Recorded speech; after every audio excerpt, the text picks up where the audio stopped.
Listen, first of all, welcome to On the Path's Out Loud podcast with Tom and Chuck and Larry Delarosa sitting in with us today, and we're fired up, Larry, to have you in, and we will we'll edit a cool intro in for you with some good music to pub you. But glad to have you here, man. We're excited to talk to guys, people that we know that are inspiring guys and that have a story and that have a point of view. And, you know, I know a little bit about your politics, so we'd like to talk about a little bit of that stuff as we go through. And yeah, I know that the relationships to the things that we understand and know and kind of talk about here are well-versed in your DNA. So I'm welcome. And, you know, tell us a little bit about what's going on with you right now, with what's current for you, and what are you doing? Teaching, still doing special ed, 25 years in the business, private sector, and teaching. That's it. Just living in Covina, you know, trying to stay healthy, riding my bike every other day. You know, my kids are well. Nathan, my son, lives in Albuquerque. He works and is living there for a few more months until he returns to California. And my daughter. How old is he, Larry? He's 22. Yeah, he's 22. Awesome. And Erica, my daughter, is 28. She works for my previous employer. She's a fantastic one-on-one education specialist over at the Renaissance Community Prep, which is she serves students who have emotional disturbances. I know you guys both know that group of kids. Yeah, family business, huh? Family business. Yeah. So she also has a side hustle with a event planner. Is pretty successful as well. So she was quite busy this weekend. She lives over in Baldwin Park temporarily, and she's doing very well herself. And my granddaughter lives in Rancho Cucamonga with her mother, and we see her whenever we can. Nice. Yeah. Outstanding. And I'm here with Lisa. How's the teaching going? It's like your first year. You know what I mean? Like you get in and you know, my first year was in 1998, and it's like you just barely try to survive every day, every week, get through, you know, trying stuff out, see how it works.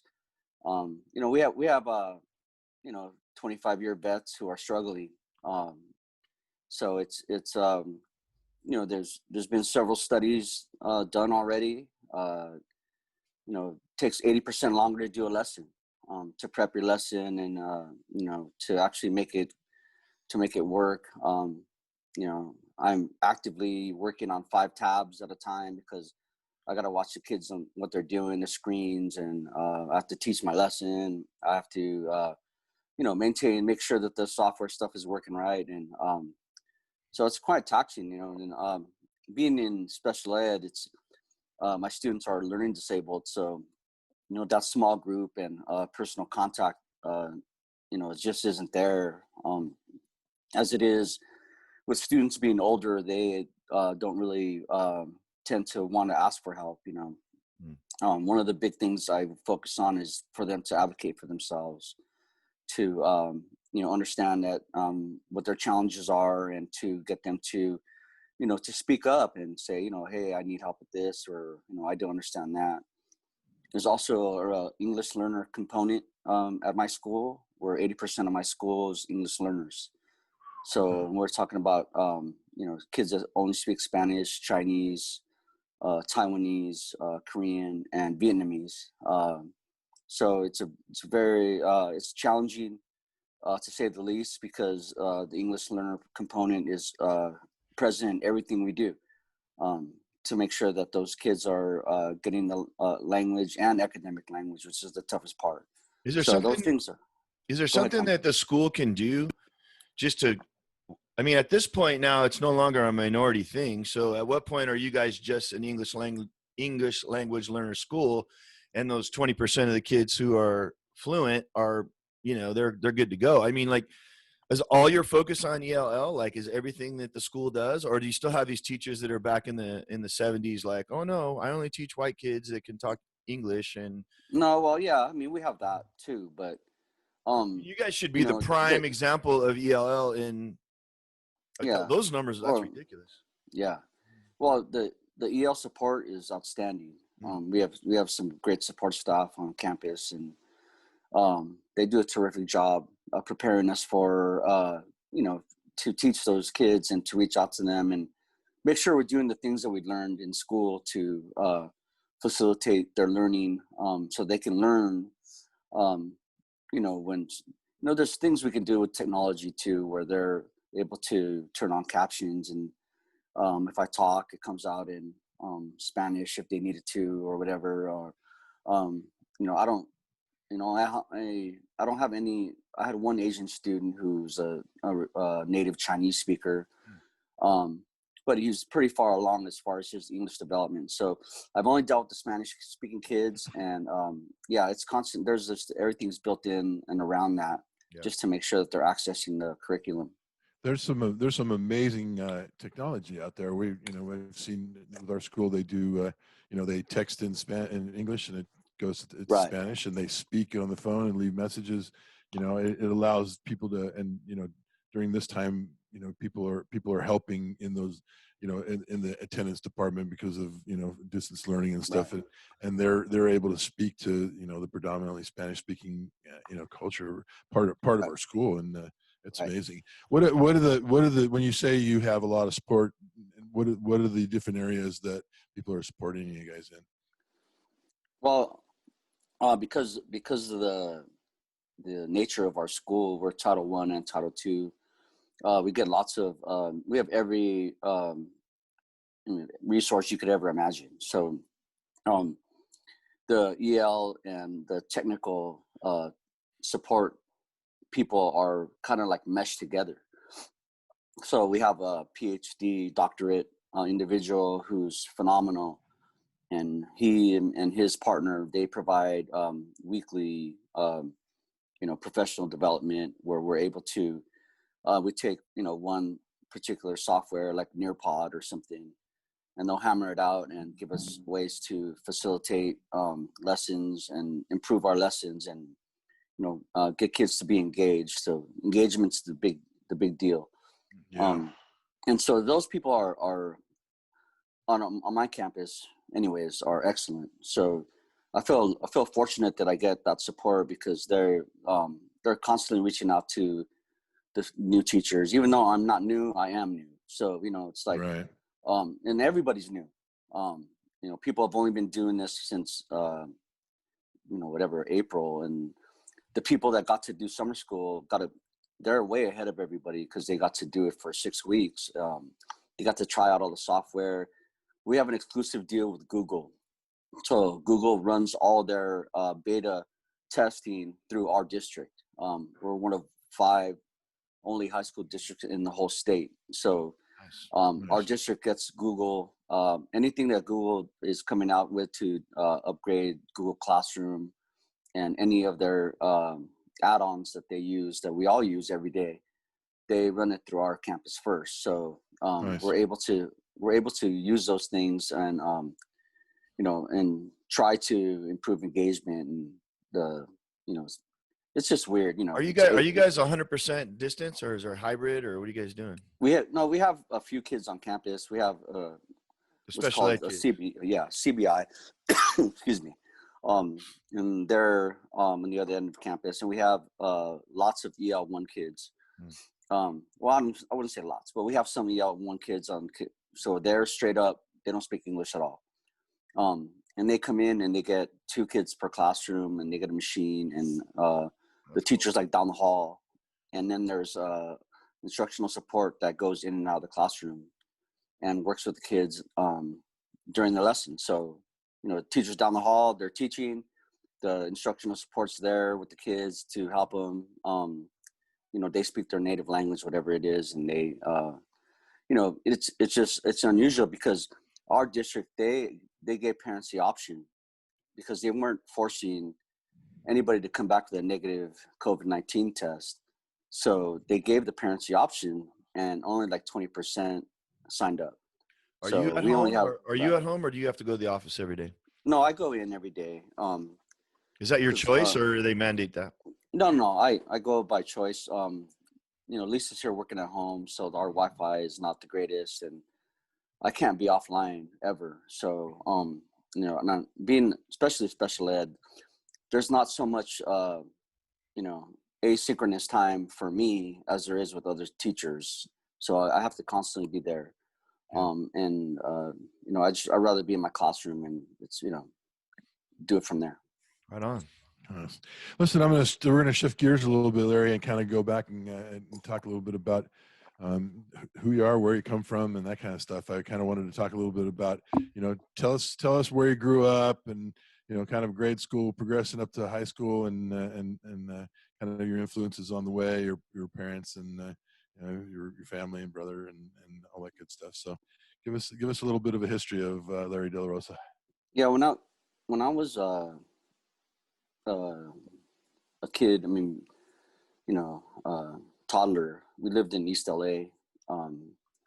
My dad carried mail and was a mailman there in Commerce, and my mom worked for the phone company, old Pac Bell, back in the day. My mom was an executive there. At the time, there's really wasn't as much of a glass ceiling. I don't know. She was very successful for just having a high school diploma.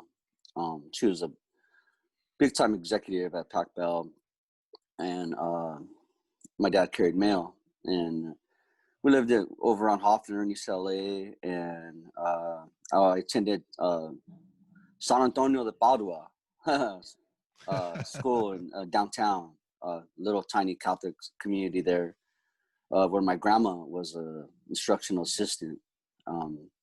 So I went kinder through second there, and then in '77 we moved to East Whittier, which was like galaxies away from East LA, and St. Gregory's, where our friend Vic Omedo and others attended, was full at the time. And my parents didn't know anything about St. Bruno's or St. Mary's, so my cousin attended St. Hilary's over in Pico, so that's where I went. And I became friends with the Ramoses, and we carpooled for 3rd through 8th grade over there at St. Hilary's, where I met Lou Jaramillo and Gary Alonso, and of course John, and as you know, we're all still friends to this day. I talk to Lou on a daily basis. So there's things that those friendships that were made there. I guess surviving Catholic school, in a certain, I know, Tommy went to public school, so I know. I'm a heathen. Surviving, yeah. Our school is in the news. People. Our school is in the news. Old Father Baker finished his career there before he went to prison, and the nuns were called on the carpet quite a bit at that school, and I guess that surviving that, just they brought us close together, and we maintain that friendship still. And I went to St. Paul, and being in education, Larry, Chuck's breaking up. Being in education, Larry, what was it about grade school what'd you come out of grade school? What'd you learn? What was kind of, again, evolving into obviously being a teacher and a coach and all those things? Was there anything that you look back on and go, I really gained a sense of what? Oh, well, it was, I think I'm kind of split down the middle on it. In some aspects, I got a great education, and I learned, I learned certain ways to do things. And I don't know if that's inherent or if it's something that was just pounded into me. In other ways, it wasn't the greatest education. So I feel like in some ways they could have done better in other areas and had less focus on certain things. And, my daughter attended Catholic school up until 9th grade. And she had a different experience than me. She was academic decathlon. She was an academic champion, state champion. So she's, those things are, something I look back on, and I do appreciate some of the nuns, because they're only interested in one thing, and that was us learning. They weren't there to socialize or be our friend, or they were more they were interested in teaching us how to write a proper paragraph. And that was, those things, those things are still with me today. So it's, I'm in the people business. I communicate every single day. And I feel like those things were solidified in me at that, in grammar school. It continued through St. Paul as well. Did you guys, so I know that there was a bad actor there at the end. Did you guys, was there anybody affected in your class, or by that time the guy was so exposed that he was just like trying to... Well, I think what happened is that his bad behavior happened at Chuck's school at St. Paul the Cross. My brother went there as well, 8 years later. And so when he came over to St. Hilary's, I believe that it was, he tried to start that program again. Oh, wow. And I think a couple of us were, even the older guys were a little bit too streetwise. Yeah. They were streetwise, and, I'm streetwise, and I don't think our guys were really buying into any of that. Just to clarify, we're talking about Father Baker, who was at St. Paul the Cross, who got busted and went to jail over child molesting children and grade school kids, and then went over to the school you're talking about, Larry, and finished up. And I didn't know that. I didn't know that he went over there. And I didn't go. I went to Our Lady of Fatima in Artesia. My brothers all went to St. Okay. Okay. But we were La Mirada guys after I moved after grade school. So, but it was an unbelievable deal, and a lot of people were affected. Yeah.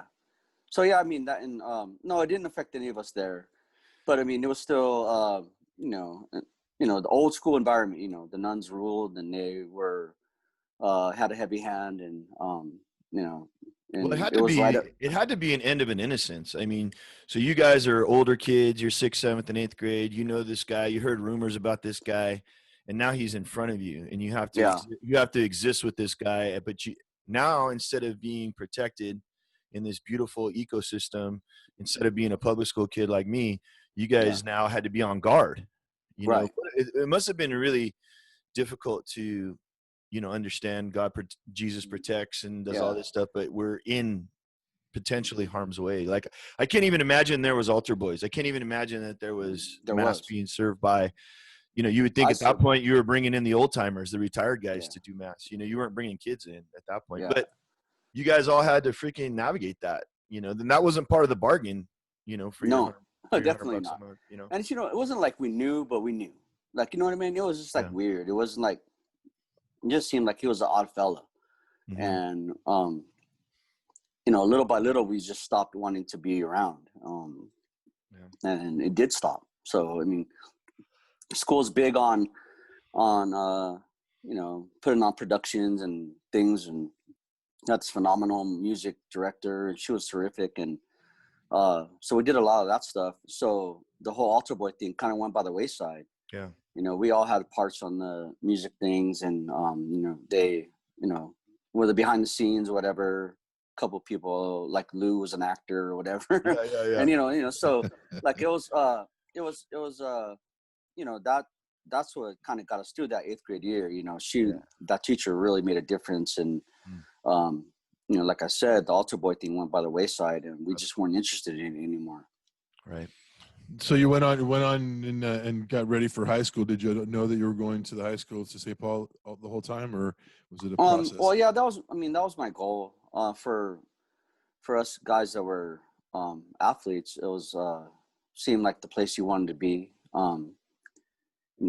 Coming from they after winning a title in '81, and my neighbor, the two females in the family, they both attended St. Paul. So my dad befriended the family and got invited to a game.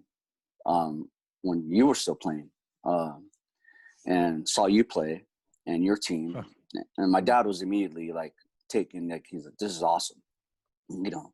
So I started going to games very early, and hanging around, and just going to basketball games, and baseball when I could, and it didn't seem like there was anything else I wanted to do. Like, everything else was foreign to me. I mean, the public school, like, go to Lucerna, like, you're out of your mind. Like, there's no way.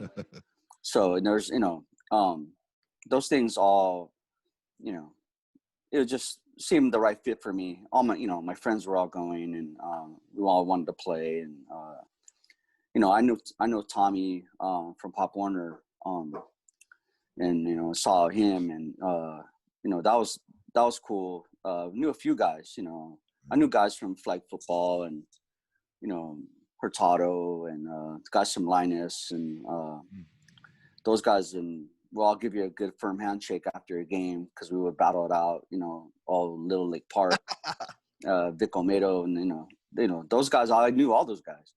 So, I knew that there was guys there that I would want to be around, Miguel Medina, and, other guys, and guys from Beatitudes that came, so, ended up being friends with a guy from St. Bruno, who's Dave Sanchez, and James Sams, who's a public school guy, and Johnny Cardenas was a Beatitudes guy.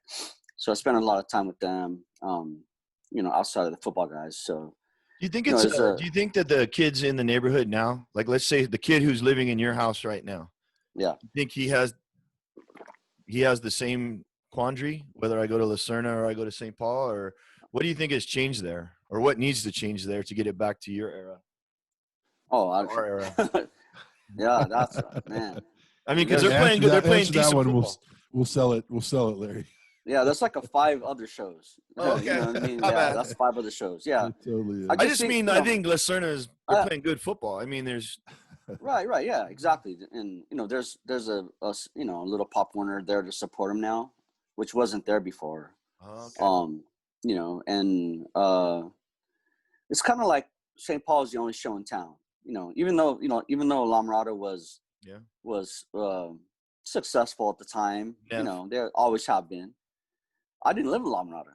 So, I mean, technically I lived in Whittier. So it wasn't like, oh, I'm going to go to La Mirada. Like, that wasn't even an option. So, where I lived, and the proximity to the school, and all the, my friends and people that I knew were going there, it was a no-brainer. And it was, like I said, it was the only show in town. Right on. So how was high school for you, Larry? What do you got to say? What was your experience like? Well, I mean, it was great. It was good in the beginning. Some things got tougher, and when the coaching change really affected me. I really didn't find the success that I thought I would athletically, and academically, I probably didn't push myself as hard as I should have. Given my parents were paying for it, so like those things are all got involved. My social life was very active, and those things kind of got in the way at times. There's a lot of great teachers there, a lot of great people that I got to meet and interact with, and Hank Mandaka was great to me. He always looked out for me, and he was somebody I could go to and talk to, and he never BS me. He would always be straight up and say, look, Larry, 99% of this is your problem. You need to fix it. You need to be a man, and It's funny that guys, you feel that way, because I feel the exact same way. I Yeah. feel like he was put on earth just for me. right. And you Exactly. feel like he was put on earth just for you. I mean, what a spectacular. The things that he would tell me, like the clarity, like I would just go to him, he'd be like, what's your problem? Like, what are you doing? And he would break it down in like 5 minutes. And then, and I was able to improve things, and, Coach Lou Gutierrez was there, great guy, always positive to me. He was somebody that was really positive, and he was, a pro St. Paul guy, and he really cared about us. And there's just an opportunity for us to be, it was more than a team environment, and it was, he was really positive. Mr. Dan Giroux, God bless may he him. rest in peace. He, another guy, we used to go at it. We would argue in class, and I love a lively debate, and he was up to the task all the time. And I would ask these questions, and he would be like, "Where do you come up with this stuff?" And I said, "Well, I read this, Mr. Didn't I Drew. tell you I the need to same thing, know." Chuck? When I Yeah, told you the exact same thing, right? I mean, that yeah, guy, like, I'm more like yeah, him than anybody, but yeah, I wasn't like him back then. I right. was Not in high like school, I Michael wasn't. J. Fox guy, Alex Yeah, P. yeah, I was. Yeah, now we would just like go at it, and he was. So there were those. Even Mr. McNeil, who was straight up red Republican guy from Wall Street, like He's still there. yeah, he would still he would make fun of the Democrats, and he would make fun of liberal stuff, but when it was come down to teaching the stuff about econ, like it was buy-in, and he was down, and he knew his stuff, and I appreciated it, even though I didn't agree with everything. I would just take it all in, and then once I got a little bit older, I was able to make up my own mind and decide, where I stood on those issues. But had I not had that, I don't know. I don't know what I would have been able to do when I went to college, and did the whole Metro thing and all that stuff. And I never, things. I never felt this way before. Like, I'm glad we're talking, because you got shortchanged a little bit in elementary school. In other words, you didn't get what you paid for there, and then you come to St. Paul. Right. St. Paul for athletic reasons, and then you sort of Right. didn't get what you paid for there. Yeah. Like, you didn't get the support you need. It's just strange how these places have kind of for as much as you care about the people you met, and as much as you probably wouldn't change too much. There's probably maybe a few things. These institutions were not super consistent for you, and I never thought of it before like that. Because my first experience was St. Paul, and I didn't. It must have been so many things going through your head. Yeah, certainly. Tommy is a well-documented delusion. Yeah, certainly we had different experiences. Just so from the St. Paul experience that we've talked about. I'm all messed up. It's a tough deal. I mean, it's a different deal, and everybody kind of gets a different perspective out of it. But I think the one thing we can all probably agree on, and that is that there was a significant impact that was made that ultimately down the road, as a coach and teachers, we found out that there was something special involved there. Right. Whether it kicked our ass or disillusioned us, or Well, I was always curious. How Larry made different choices as he got older, and I didn't really understand why, because there was literally no one more knowledgeable about baseball at St. Paul in our class than Larry, and that didn't continue for 4 years. And there is nobody that was more passionate and more understanding of what was going on the offense than Larry on football, and it didn't continue. And I was always perplexed by that. I thought it was a good card for him to play. I don't mean to talk like you're not here, Larry. I just mean, I never understood. And then now I'm going, oh yeah, everyone's kind of fucking you, and everyone's fucking letting you down constantly. Did you experience it that way, Larry? Well, I mean, in certain aspects I did. I think that just the ability to adapt to the changes and all the things. Coming in, I had Walker, and I had Coach Omedo, and even though they were tough, they were there. It was consistency that I at the time I didn't know that I needed that. You know what I mean? I didn't know that I needed. Just like there's a kid that came to Pioneer 5 years ago. You're there every day. You're there. You're walking around. You're coaching people up and making sure they're doing the right thing and going to weightlifting and being a positive guy, and just and those guys were there, and you know, and I think that there could have been more. I think they just assumed that we knew what to do, you know. Good call. And I always try to remember that when I was a coach. Especially when going back after I got a little bit of experience. You know, once we'll get onto coaching, I'll talk about that. But you know, once I got some experience, I always wanted to remind myself these kids they don't know. We can't assume they know what to do. We can't assume that they know, you know, what everything means here. So I think there's a certain way. I didn't adapt as fast probably as other guys did. Certainly Tom and I had a different experience, and you know, maybe coming from public school, he was more able to adapt to the way things were going down. I think Five Stepdads kind of helped with that coaching thing. Yeah, I mean, maybe, I don't know. I mean, maybe, I mean, I don't, yeah, like, I can't begin to assume. But you had a well-formed idea of what you thought St. Paul was going to be before you got there, and that was why you were going there. And it was going to be this, right. I don't know, fairy tale, but it was going to be this sort of parable. You know, it turned into a parable. Right.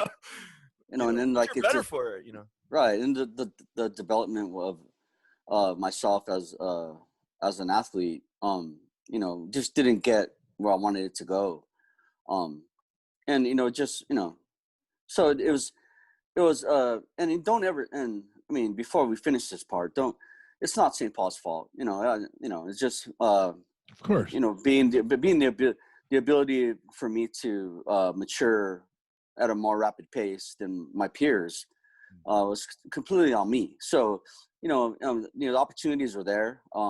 If I was able to adapt and grow up a little faster at the time, certainly I would have done, you know, things would have been different. But definitely, you know, I learned from the experience. You know, I got a good education, and most importantly, I met people that are crucial to who I am and part of my life. You know, that's to me what I take away from that, the people. Right. So what did you gravitate toward? You know, I know you're a big music guy. I know you have a lot of cool musical influences and some major commitments that I see you.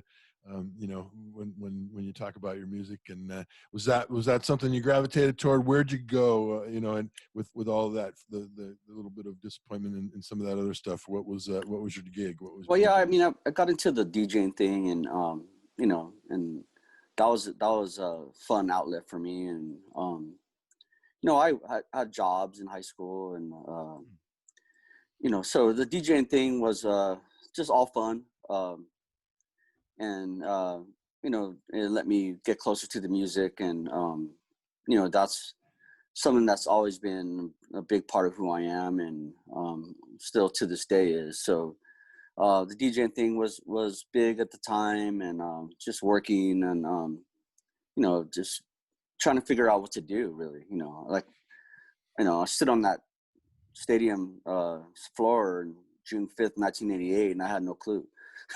Like, to be, you know,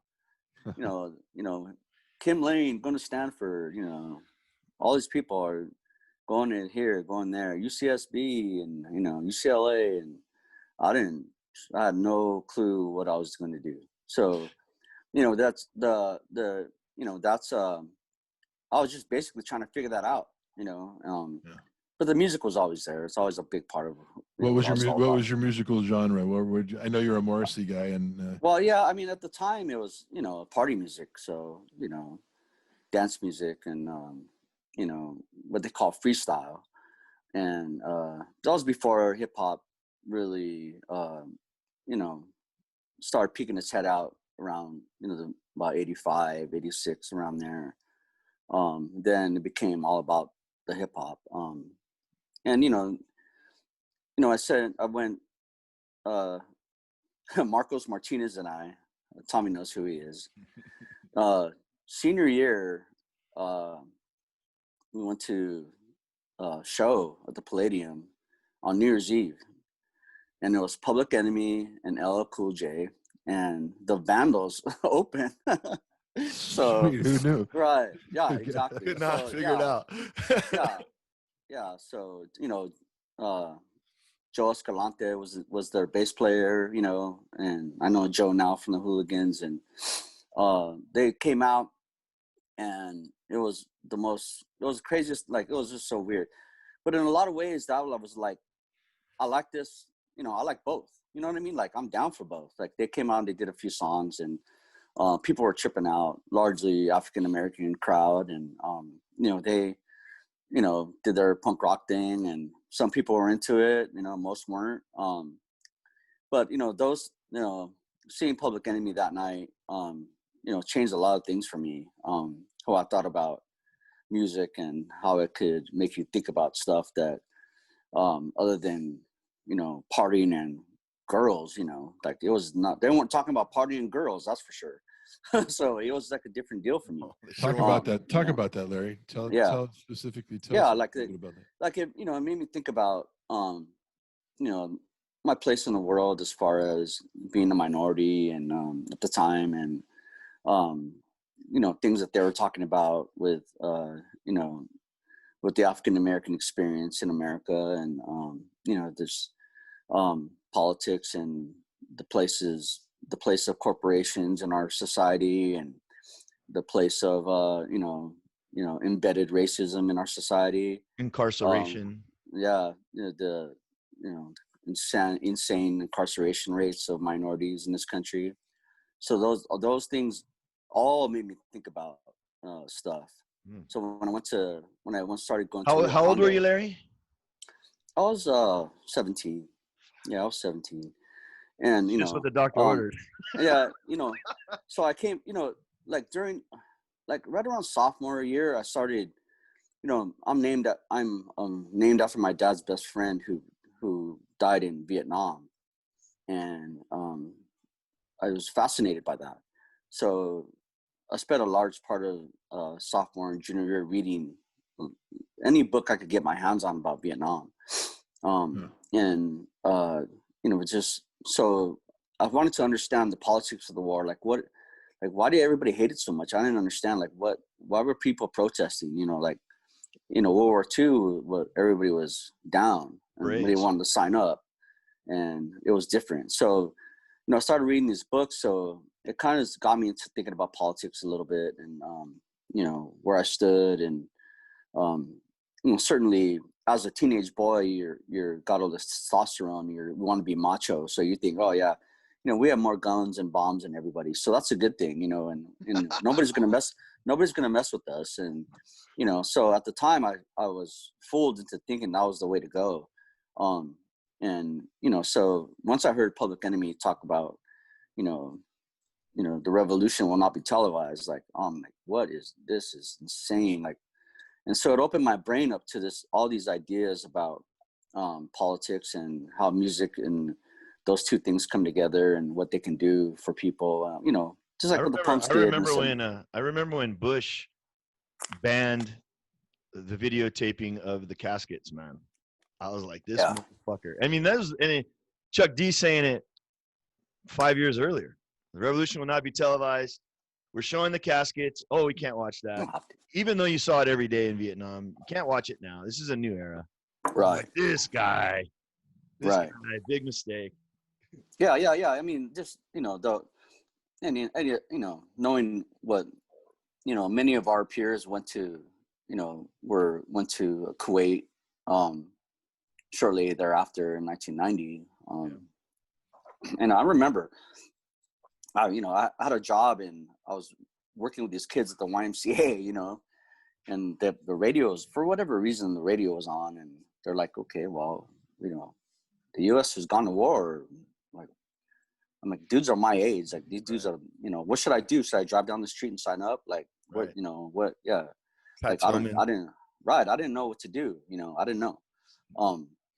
But, you know, all that, you know, changed when I went to Rio Hondo. There was, you know, some political activism on campus there. They're really trying to push out some of the favored sociology professors, and we went through some sit-ins and protested there, and started talking to people, you know, and started understanding, you know, the plight of people suffering from colonialism all over the world, and those things changed who I was, and that was, to me, that was beneficial. But the music was always part of that, always. And tell me a little bit about your Morrissey connection. What Well, it's not. I mean, philosophically? and the Smiths are to me, the greatest. Okay. And they were only around for 4 years, in the 80s, and so I didn't know that. I knew about them, but I wasn't like a big time fan or anything. And Okay. The Depeche Mode synth pop thing was kind of in the genre of music that I was playing at parties and stuff. My partner was liked more of that stuff than I did. And but when I went to work right away after high school, and instead of going to college, and then I went to college when I was 20. And once I was in school, I started really getting into the music a lot more. And the lyrics are funny, ironic. They're self-deprecating to people. Marcy's from the North, Manchester. His dad was a substitute teacher sometimes. The rest of the time they were on welfare, Pub. yeah. So he moved around a lot, came from a working class family. And that came out in the music. That and Mars guitar playing, and those things are just something that stuck with me, still does, and it's something that I love. But I love all kinds of music, so it's not just that. But they have a tremendous community. Yeah, right. And yeah, exactly. There's a big scene in LA with Chicano people, and they relate to his music because in a lot of ways it's similar to the music they grew up listening to in their house.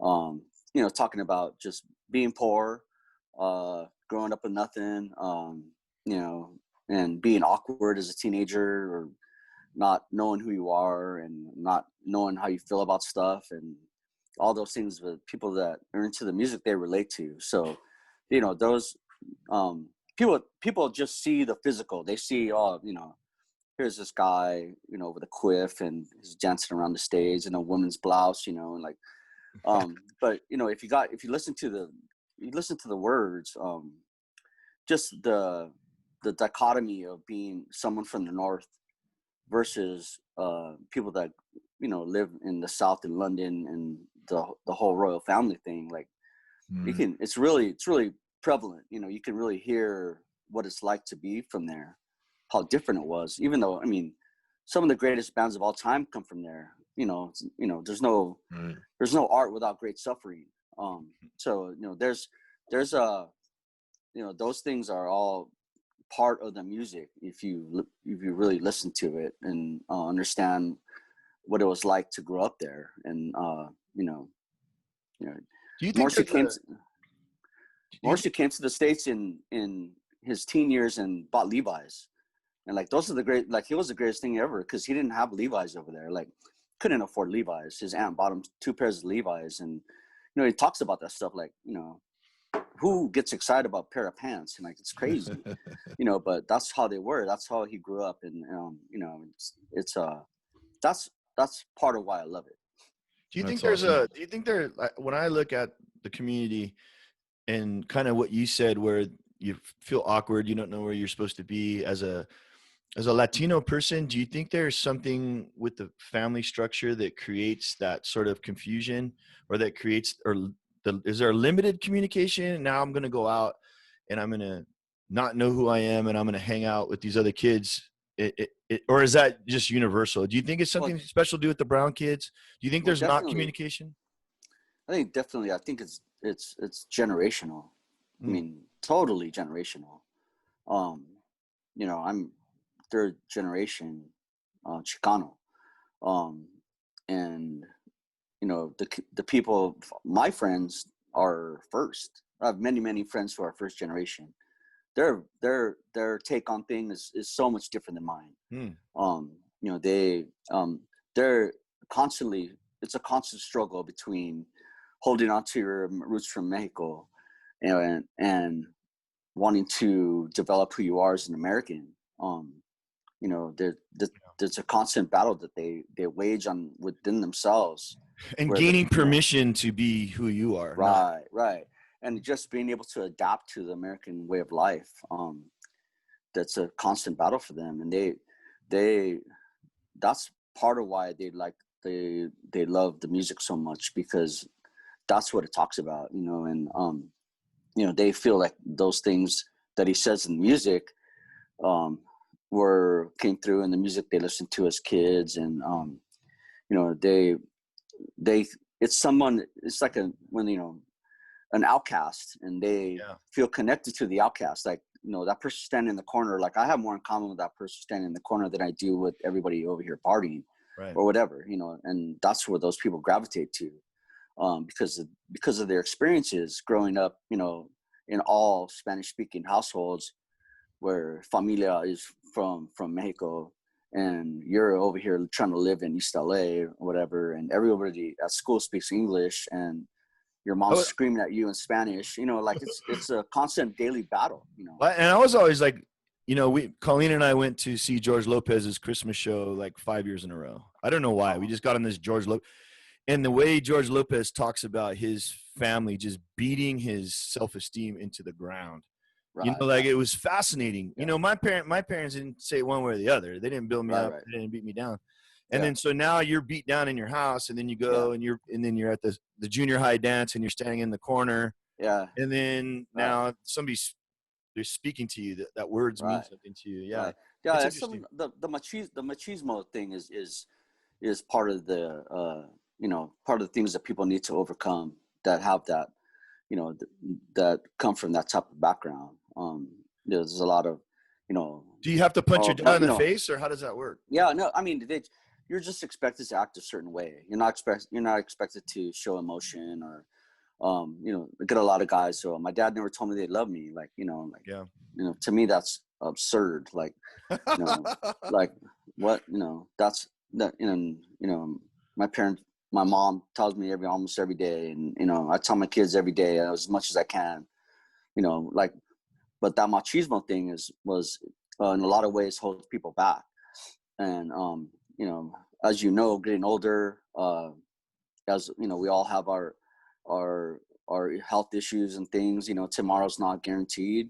You know, you need to say those things, man. It's not, you know, like, why would you ever walk away from something like that? Why would you put up this fake, you know, I'm too tough to tell you how I feel thing? Do you think it's easier? Do you think it's easier just to play that card? I don't know. And versus like bend a knee and hug your kid, I think it's just in the DNA, and it's just, you know, it's just generational. Years and years of hardship and growing up. Exactly. You didn't have time to feel sorry for yourself. Right. Toughen up, motherfucker. You know, that's right. Exactly. Yeah, I mean, it's a difference I've seen.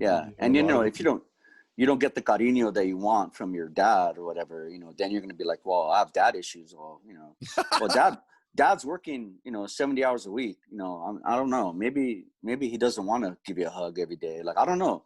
You know, it's not necessarily a cut and dry thing. It's not black and white. But I know the machismo thing is with, you know, which what you're talking about, Tommy, the whole self-esteem thing. Like, you know, you're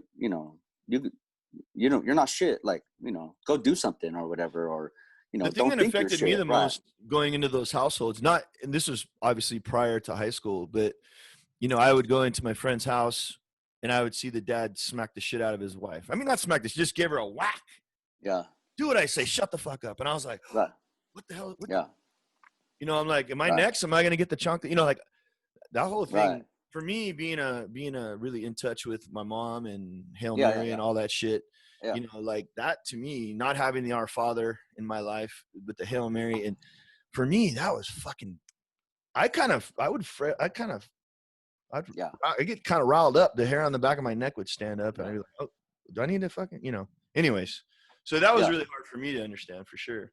You know, It's Yeah. So it's amazing. It's an amazing process to see. I mean, my father was a police officer, so he had that same, lack of connected emotion and keep a stoic approach to things and keep your kid tough and all that stuff. So I experienced it on that level. Obviously, not from the level of generations and generations, but what a glorious outcome that it is whenever a man, and I talk to you two guys, because in terms of coaching, we grew up and learned how to be tough enough to be loving, and Oh yeah. that came from some of the more harsh upbringings, in that sense, where you didn't get what you want, so you're able to really make it a priority, pass it on to your kids, and to change that, break that cycle. And that's, to me, that's amazing, because I know Larry and Tom, I know you guys well enough to know that you're loving people that really have done well with their children, and broken a lot of cycles of things that We learned from you, Chuck. yeah, exactly. Yeah, exactly. Really? I forget. Exactly. No, I mean, In a lot of ways, formatively, Of course. Right, exactly. Sure. That's true. In a lot of ways, that's true. Yeah. Very true. Yeah, we're definitely, I think we're moving into, so you're in this process, you're living all these emotions and growing up, and now you're moving on to college and through Rio. When do you start going, I'm going to be a teacher and a coach, and how does that kind of process go? Well, I kicked around going into music, engineering school and all that. And I was working at this messenger company in La Habra, and I was trying to figure out what to do. And then I had the opportunity to coach. I was coaching Pop Warner right away, and I really liked it. Really, something I felt like I was kind of born to do. And somebody pulled me aside and told me, you know what, you want to coach, you got to get off at 3:00. You can't be, we can't work a 9 to 5, you're not going to be coaching Pop Warner your whole life. Yeah. And I had a mentor at Pop Warner, Tony Gonzalez, who's a great guy over in Pico, and he's still involved at El Rancho. He pulled me aside. He's like, you need to go coach in high school. This is just a stepping stone for you. And I was 18 years old at the time. I didn't even know what the heck he was talking about. So I'm like, okay, well, those guys are old men, right? Yeah, exactly. And Tony's a guy who's he really cared about the kids, and I learned that from him. And we were very successful there, and learned a lot of stuff, and then just being around it. The Reeses were there. Richie, his dad, may he rest in peace. Renee was playing at the time, and so Richie, was the defensive coordinator with his dad, and just on that same staff. Him. No. Yeah, oh. they coached older guys. They were on a different staff than me. Yeah. But I would go over and watch them, and so I had those dudes were influential to me, and so just one day I'm like, okay, well, I'm gonna go to school and see what happens. So signed up, started taking general ed classes, whatever, like everybody else, and I thought I was working with a guy who was a defensive coordinator at Santa Fe. I'm like, hey man, I've been coaching for a couple of years, and can I coach freshmen or whatever? Like, do you think I can coach freshmen? He's like, sure, I didn't know that. To come out and interview. At the time, Mike Thomas was the coach there, and I interviewed, and they hired me to coach the offensive line with freshmen, and I was there for spring football. Mark Kotze was our quarterback, and it was awesome, and golden ticket. We're running the veer and everything, and trying to learn the veer. And hold on, let me edit that out. Yeah. yeah. Veer guys. And so we're there, right? And it's crazy. And I coach spring football, and first 2 weeks of summer, we're lifting and running like everybody else. And I get a phone call, and they're like, "Oh, Coach Thomas accepted a job in Seattle." I'm like, what? And Oh yeah. we're all fired. I'm like, okay.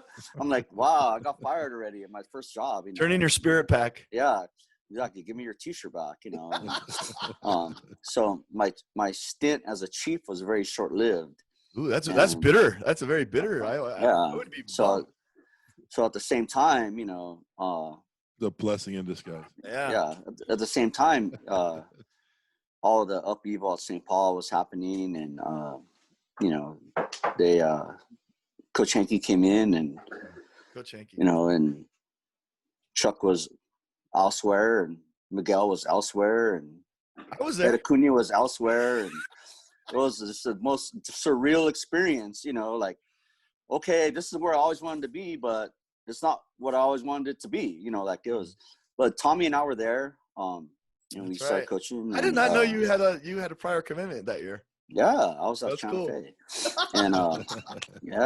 And we got it cracking at on the sophomore team, and there's those I'm still friends with those dudes I coached, and that was there's a powerful bond with that group. That group of kids more than part. Yeah, we did a lot of medieval shit. Medieval team bonding, like just it was still considered. It was the very tail end of the what we would call the old days. We're gonna have to edit this out, Chuck. Right, we could keep kids for 8 hours and nobody would say anything. We're all young, trying to find our way and learn stuff, and spent a couple of years there, and then Tom moved on to St. Anthony's, and then he, and so by that time, I was in school, and I was like, okay, well, I thought, I'll be a therapist or something like that, or a social worker or something. So I was going to school with that in mind. And then, I'm getting a little ahead of myself, but so like 1990, my school load changed in like 93, and I'm like, I can't coach. And, just things weren't, where I wanted them to be. So I took a year off. And then, I got a chance to interview with Chuck at St. Anthony's. And to me, that was I'm like, well, this is my chance. Like, I'm not, I couldn't ask for a better situation than going to work with Chuck and learning the offense there, and learning what he knows. Spent 2 great years, probably my best years ever, at St. Anthony's with Dave Radford and Chuck. And, those things, those times, and just being around, and just the stuff that we did, and the togetherness and the family, and just, those things are the best, the fond memories of mine. A lot of great football, a lot of winning. I'm going to wait. So, those couple of years there were very impactful on me and how I go about things as a coach now. So, I don't know how I was so lucky to get to walk around with Dave Radford, and, like, so just for the people, for the people that don't know, that'll be listening to this eventually. We were coaching at St. Anthony's, a small Catholic school down in Long Beach. And I was the offensive coordinator. Dave Radford was a 35-year head coach by the time we got there. So he was the old man, and what a sage of wisdom was to us. And we can talk about that a little bit. But and Larry came on, and the one thing that I can say, if I was being interviewed and talking about hiring Larry, and Larry gave me a peace of mind that I hadn't had up to that point, even with Casey Morales. And so if he watches this, he can laugh too, because I knew Larry knew fundamentals as a priority, and it made such a difference to me, because that was one of those things where, the hardest thing to do was get guys to understand that part of it. So, that we were getting that was like, and I was going through, that was probably my 5th year of being an offensive coordinator. And so that was such an important thing. So it was such a fun staff to be on, because we hired a bunch of St. Paul guys, and you know, and Dave Radford got to experience us, and to his grave, he asked me, how's Larry doing? How's Tommy? How's Mickey? How's Angel? You know, I mean, he talked about you guys all the time, and talked about those days where he had, and it's like it was a badge of honor when he would talk about it in mixed company. He would talk about you guys being the young bucks, but what you brought from that St. Paul mentality.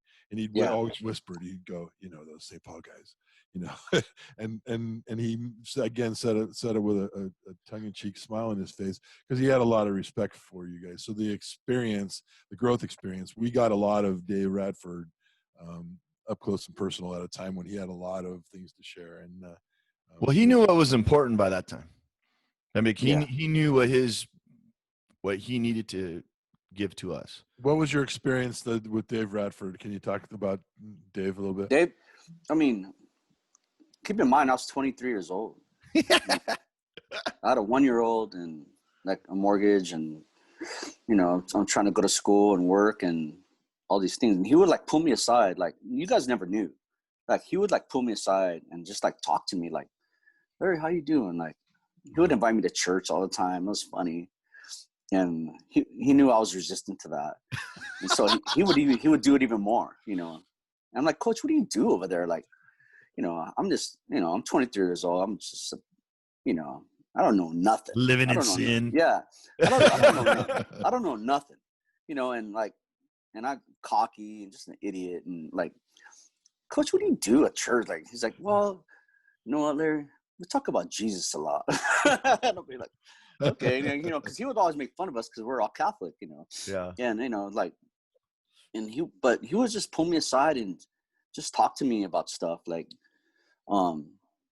he would make connections to history, to battles in history. And he would talk about our preparation, and he would do things the way he would do things, and the way his mind worked. And all those things, like, nobody ever knew. Like, nobody ever knew.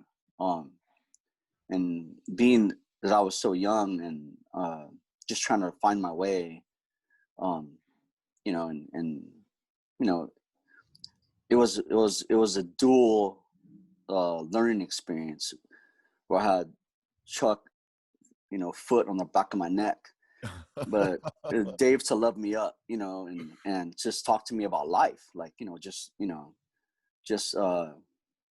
say, let's try this, or, you know, why don't we, you know, like, how's your dad? How's your mom? Like, you know, he would like, just totally off the cuff. I would have a bad day. He would be like, how's this? Or, you know, what's, you know, tell me about your daughter. What's she learning now? You know, Disarming you.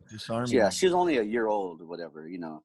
And those things are just so like, man, like, and even later on, you know, when I coached with other guys who are not like Dave, I mean, you know, they were great, all the same, but they were not like Dave.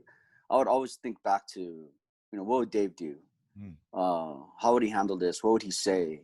You know, is my preparation in line with how he prepared? Like, you know, this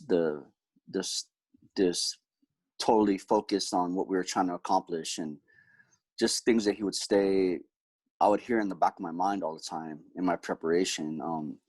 And he would, you know, just pay attention to the details type of guy. And, you know, so that's something that meant so much to me. And, you know, just the experiences of being with two guys who were so different, but wanted the same thing. And, you know, it just, you know, this, like I said, I was 23 years old. I was a, you know, idiot in a lot of ways, and just was out of control at times. And, you know, and he brought me down to earth and reminded me about what was important, you know, and learned a ton of football as well. You know, not to be blasphemous, and this is a blasphemous statement, but do you feel like do you feel like he was the puppet master a little bit, and he was using your energy and my energy and Chuck's energy, and he was pulling strings? Like, do you feel like there was a Machiavellian thing to Dave, or do you think it was just pure and no, he just got a group of guys? Yeah, I think he just got a group of guys. I think that he appreciated our piss and vinegar approach. because he was past that already. He was past all that. So he appreciated the way we did things, and he didn't always agree. He would go up in that office and shut the door so he wouldn't have to listen to us, and Right. he would want our door closed, and he just couldn't understand my music and the weird music I played, and it's like just in a lot of ways he didn't get it, but he let us be who we were. We were Chuck's apostles in a lot of ways, and we just wanted to figure stuff out, like how do we just be great? How do we be great? Just want to win. And yeah, we wanted to win, and we took we had some great players, and just some great incredible human games beings. and Great human experiences. beings at St. Anthony's. Yeah, Great and like Jared and Jody was there. I've reconnected with Jared over the last year or so. B. Walsh. Met him, and Andy. Me and Andy stayed friends long after. And there's those guys are all like, man. Who was the dude? I don't mean to mess up this podcast. Who was the dude that was like the pool guy? He was like a pool guy or something, and he came to coach. No, Junior. No, I thought you were talking, white guy. You were talking White about guy. Mark DeColobus. Mark DeColobus. Mark You DeColobus. know, we had a preseason thing, and he brought a bottle of Bushmills, and he forced everyone to take. Well, it wasn't hard to force, but like we all drank and to the good luck and the safety of the kids and all that. And that's something that I've done every single coaching staff I've ever been on since then. Can you imagine Mark DeColobus impacting my? I mean, I hope he's not listening. I don't mean to be disrespectful. I just thought that he brought something as well. No, he would love to hear you say that. Man. Yeah, we every a feather in his cap. Staff. Yeah, Jared just ran into him. Mark was the outsider who got a lot of joy out of watching all of us. Yeah, he didn't quite want to be in the middle of it, and he was always a little bit ready to run if things got a little crazy. But Mark got a lot of joy out of our time together too, and talks about it, and his especially the next year. Yeah, his kids obviously got a lot out of it. And Aaron, I still speak with Aaron every once in a while. Oh, that's cool. That's cool. Outstanding. So, but and the Brian Walshes and all those groups, we have a connection still that we talk. And again, they got to experience us at a time when I think it was as raw and as real as it could possibly be. And so I think it was honest coaching. Impacted them, right. similar to how it impacted us. So I got to ask you, Larry, because people will talk shit to me if I don't ask you. And I'm not going to give you a whole lot of time, but what was it like coaching for me? Did I really have my and you got to be honest, you got to be straight on the straight with me. Oh, I will be. I got your back, Larry. Well, I mean when you're that young, like it's not fair if like if we were coaching today together, you know what I mean? I'm a grown ass man now, so there's definitely how to check in to see what sort of mood you were in. So, depending on who we were playing and whether we won Friday night or not, that was big. If I was, the worst thing was if I finished my drill early and we're dicking around, and he would be like, man, wow, we're pretty good over here, aren't we? How many pressures do we have Friday night? Or, why do we only have 89 yards rushing and not 109? He would say shit to me like that, and I would be like, man, it would wear me out. Like, I just couldn't. I would go home and just sit on the couch and with all the lights turned off, and it'd be like, what do I do? Like, Vicky and Erica would be asleep, and I'd just be sitting there like, geez. Like, so those every day was a new day. There's certain times where the enthusiasm. If your enthusiasm didn't match, you're going to be in trouble. So you better find a way, dig deep, and bring that enthusiasm. And there's times where you understand and start to learn stuff about men. My dad was very influential in my life. He was my hero. My dad pretty much raised me. My mom worked 50, 60 hours a week when I was a kid. My dad got up at 2:00, so he picked me up, took me everywhere, I mean, did stuff with me. It was never a second thought. So, you know, that's your male influence. And then you get, as a coach, you're around other men. You start to learn about men. And like I see, you know, coach would be struggling. His back hurt, you know, he'd be struggling sometimes. And I would see that and be like, you know, okay, well, maybe he's not mad at me. Maybe he's just in pain, you know, like you start to see, you know, he would just move around slow, or, you know, he would crouch down and be like, oh, coach is in pain, you know, he's hurting before the back surgery, you know, a long time ago. And so you start to learn things about being around guys. And ultimately, you know, Chuck wouldn't always be like, you know, this is what we want to do, but we would want the same things, but it wouldn't be as direct as Dave would be. So, you know, a lot of times there'd be, you know, philosophizing or whatever. Like he would just, you know, break it down differently philosophically, and you know, but we're all going the same direction. We're all trying to do the same thing.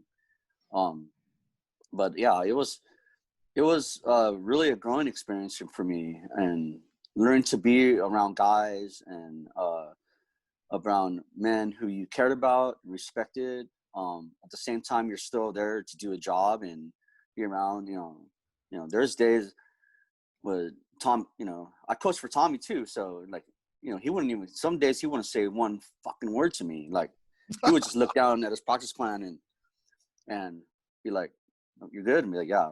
Well, you were late that day, Larry. That's why. Yeah, whatever. Yeah. You had to drive 50 miles to get to practice. Yeah. So, yeah. It wasn't your fault. Yeah. A little traffic. So, like, there's,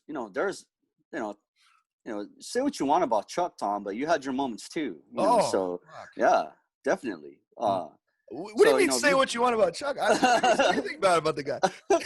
So, you know. It's okay. So, it's okay. It's established. It's already written into the evidence. Yeah. We're not disputing any of that. Yeah, just, you know, but just the volumes of football and volumes of life things, like, you know, like Chuck would always hit me with shit like out of left field, like, have you ever thought about this, or what about that, or, you know, it's just, you know, and being young, I was like, I just wanted to take it all in, be a sponge, you know. I always regretted not being able to coach with Chuck as a man, you know, because I was still a boy at the time. So, you know, there's different deal when you're young and stuff. And when Tommy and I coached together, we were already both grown, so it was different. But being the young guy, like, there is not a better situation I could have been in than being there with those two. Like, it was great. That's awesome. That's good stuff. I always thought it was cool. Like, go ahead, Coach. Sorry. No, go ahead. You're good. No, I was just going to say that I always was looking for, I always thought of it as a band. Like, what's your part in the band? Do you play the drums? Do you play the bass? Right. Critical. You know, do you play the guitar? Are you in the front? You know, I always thought that, you know, and then I didn't think much about it once I found whatever I was doing. You know, like, if I was going to be the drummer, then that's it. You know, if I was going to be the conductor, or I was going to be the lead singer, then that's it. Fucking let's go.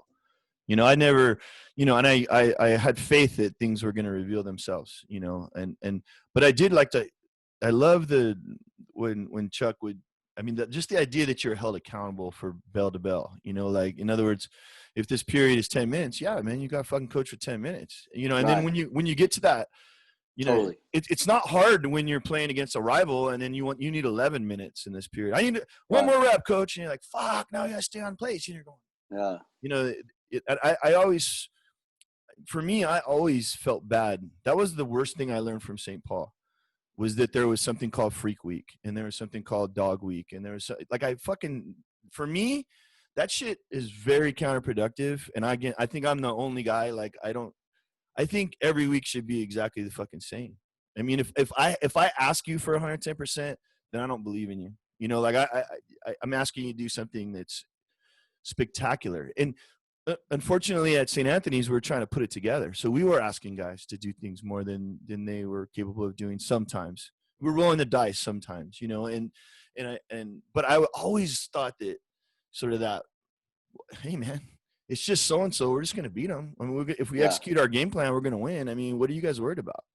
You know, that anxiety and the energy, it was super fun to have Freak Week. It's super fun at St. Paul to play Servite. Don't get me wrong. It's fun. You know, it's usually around Halloween and all, but you know, it's exhausting. And then there's a come down.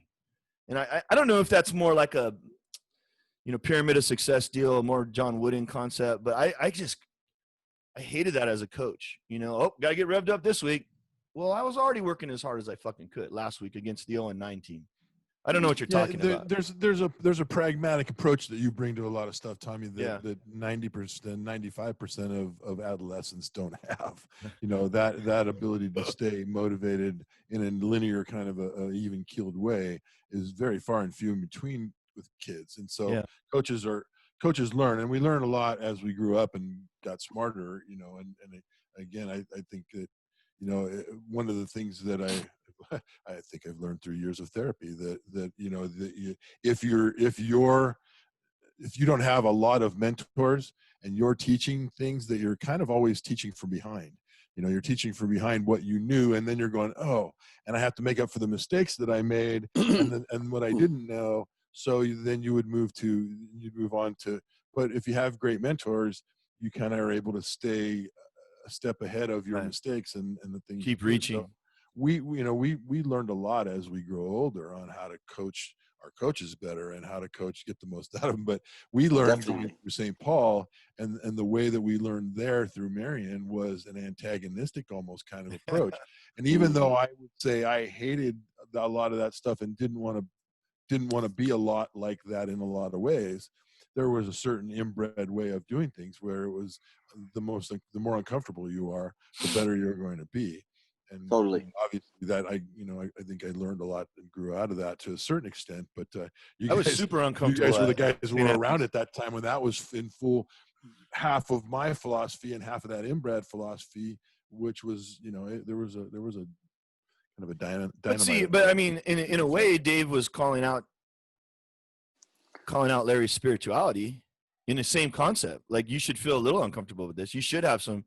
That was his form of Christian guilt versus Catholic guilt. You know, a little bit light. You know, a little bit diet version. You know, no sugar. But like, I mean, I loved it. I mean, I was completely uncomfortable at St. Anthony's constantly, and 30% of that I put on myself. 30% came from Chuck, and 30% came from Dave.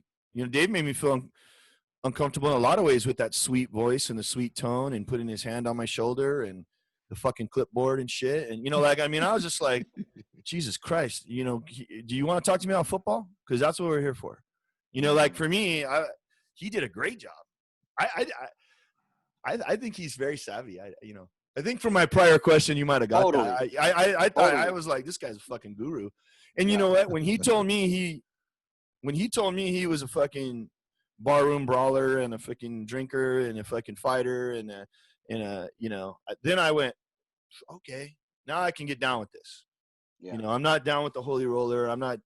Don't need to be born again because he's a St. Paul tax collector guy. Yeah, for sure. Back in the day. Yes, sir. Yes, sir. So Larry, you know, I had you talked about some great experiences, and I you know, it's really fun to hear how your, you know, philosophies were built. Tell me a little bit about having kids and how that changed your life, and what was going on in your life when you had your kids, and kind of go through a little bit of the father process. Yeah, I mean, it's something I think about a lot, you know, like, because I have friends who have kids under 10. Yeah. You know, we're 50.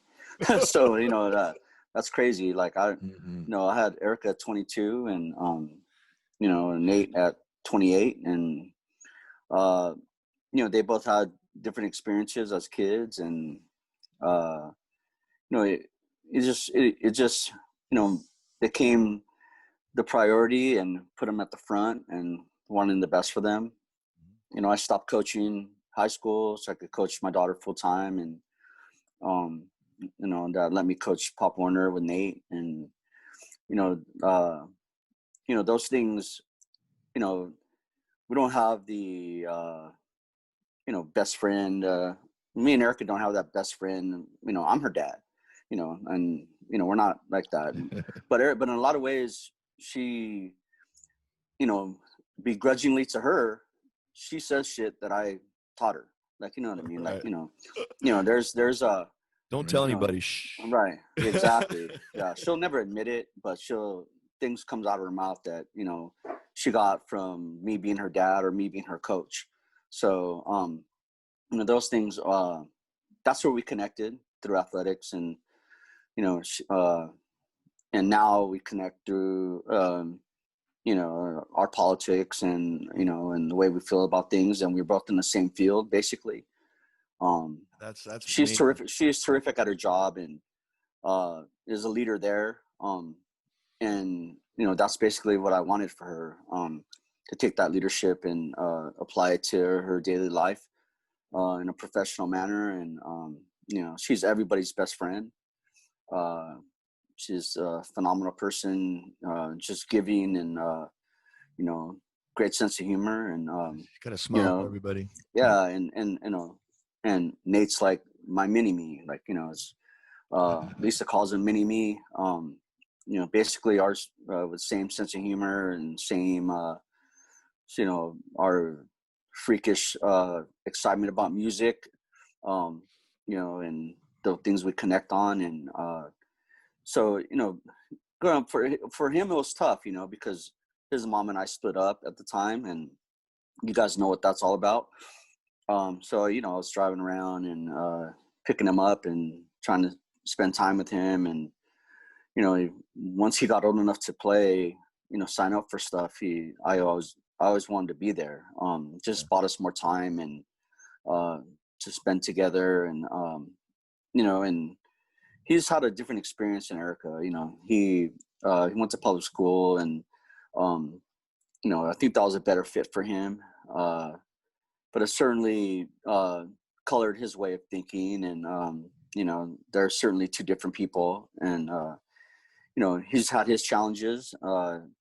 And but, you know, he really is a loving guy. And he's really bright in a lot of ways. And, you know, he's going through the same thing that I went through. You know, he's trying to find his way as a young man, and raise his daughter, and be there for her. And, you know, so he's, you know, hopefully we get him back here in California, and, you know, get him back around us. And, you know, those things will all help him get a little bit more settled, and, you know, and build his, you know, whenever he comes, we have a great time. And, you know, we spend every minute together and laugh, and, you know, tell stories and do all those things. And, you know, it's, you know, his grandfathers, he was lucky enough to have two, and they're very influential on him. My dad and his mom's dad, he was a Vietnam vet hero. And the stories and the way of life that, you know, he lived. And, you know, and my dad was just like a rock in his life, and always there consistently. So Nate had those guys to lean on too, more so than me, in a lot of ways. So he was very fortunate that way. And but yeah, I mean, it's just, you know,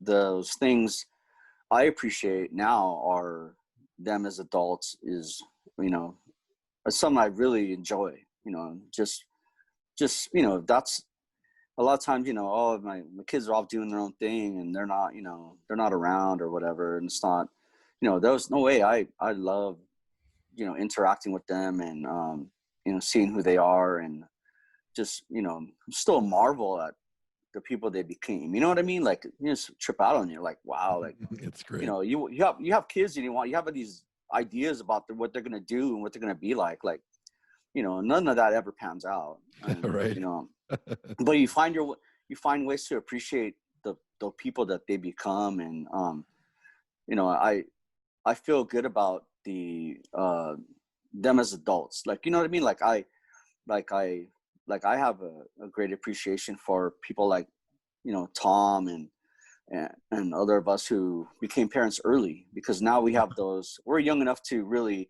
appreciate those relationships with our grown kids. You know, like, Right. it's I think it's unique. Like, I mean, as great as father as I had, and what a terrific individual he was, and my mom and I are close now. Like, I never had that, you know, relationship with my dad like I have with my kids. Like, no way. It's totally different. Mm-hmm. So it's those things are something that I appreciate. I try to keep in the front of my mind with those things, being grateful, and like what Cool. Dave Radford would say, joy lasts, happiness will fade away and joy will last. And I try to find the joy with them, even when they do things that make me shake my head and I trip out, like, they don't always do what I want them to do, but I still try to find little ways to appreciate the people that they are and love them up, and help them understand who I am as a guy, who I am as a person, and you think about that, like, we're proud fathers, proud grandparents, whatever, blah, blah, blah. But do your kids know you as a person? Do they know who you are? Do they know what makes you tick? Like, I try to get them to understand what I'm all about, what makes my engine go. And, it's a thing, something that's, over the last couple of years, my health has become a priority. So I'm constantly worried about those things. And I saw my dad suffer so much, and I don't want those things for me. There's those of us, I have friends that are 50 years old that are keeling over from whatever, or they're suffering from diabetes and losing body parts, or you've got, both of you have had your challenges, and, which is a totally different story. It wasn't self-induced, but the self-induced stuff is preventable. You know what I mean? And so I want to be around for them. Talk about that a little bit first, Larry, because I know I've seen, you look absolutely fabulous, like you're in great health, and you've done a great job of obviously you have a program of some sorts that I don't know about. And what have you done for yourself? And again, like I said, you look like how much weight did you lose over the course of, however long it took you to lose some weight? Because you look really good. And well, initially it was 115 pounds. And then that's awesome, dude. Gained if I like had $1 for every pound you lost. Yeah, and then gained some of it back, and then lost another 70. So so I just I take more after my mom than my dad. But still, being obese, the chances of diabetes are high.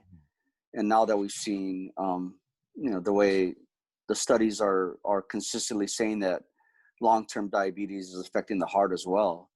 So people that suffer from diabetes, their chances of some sort of heart-related incident is exponential.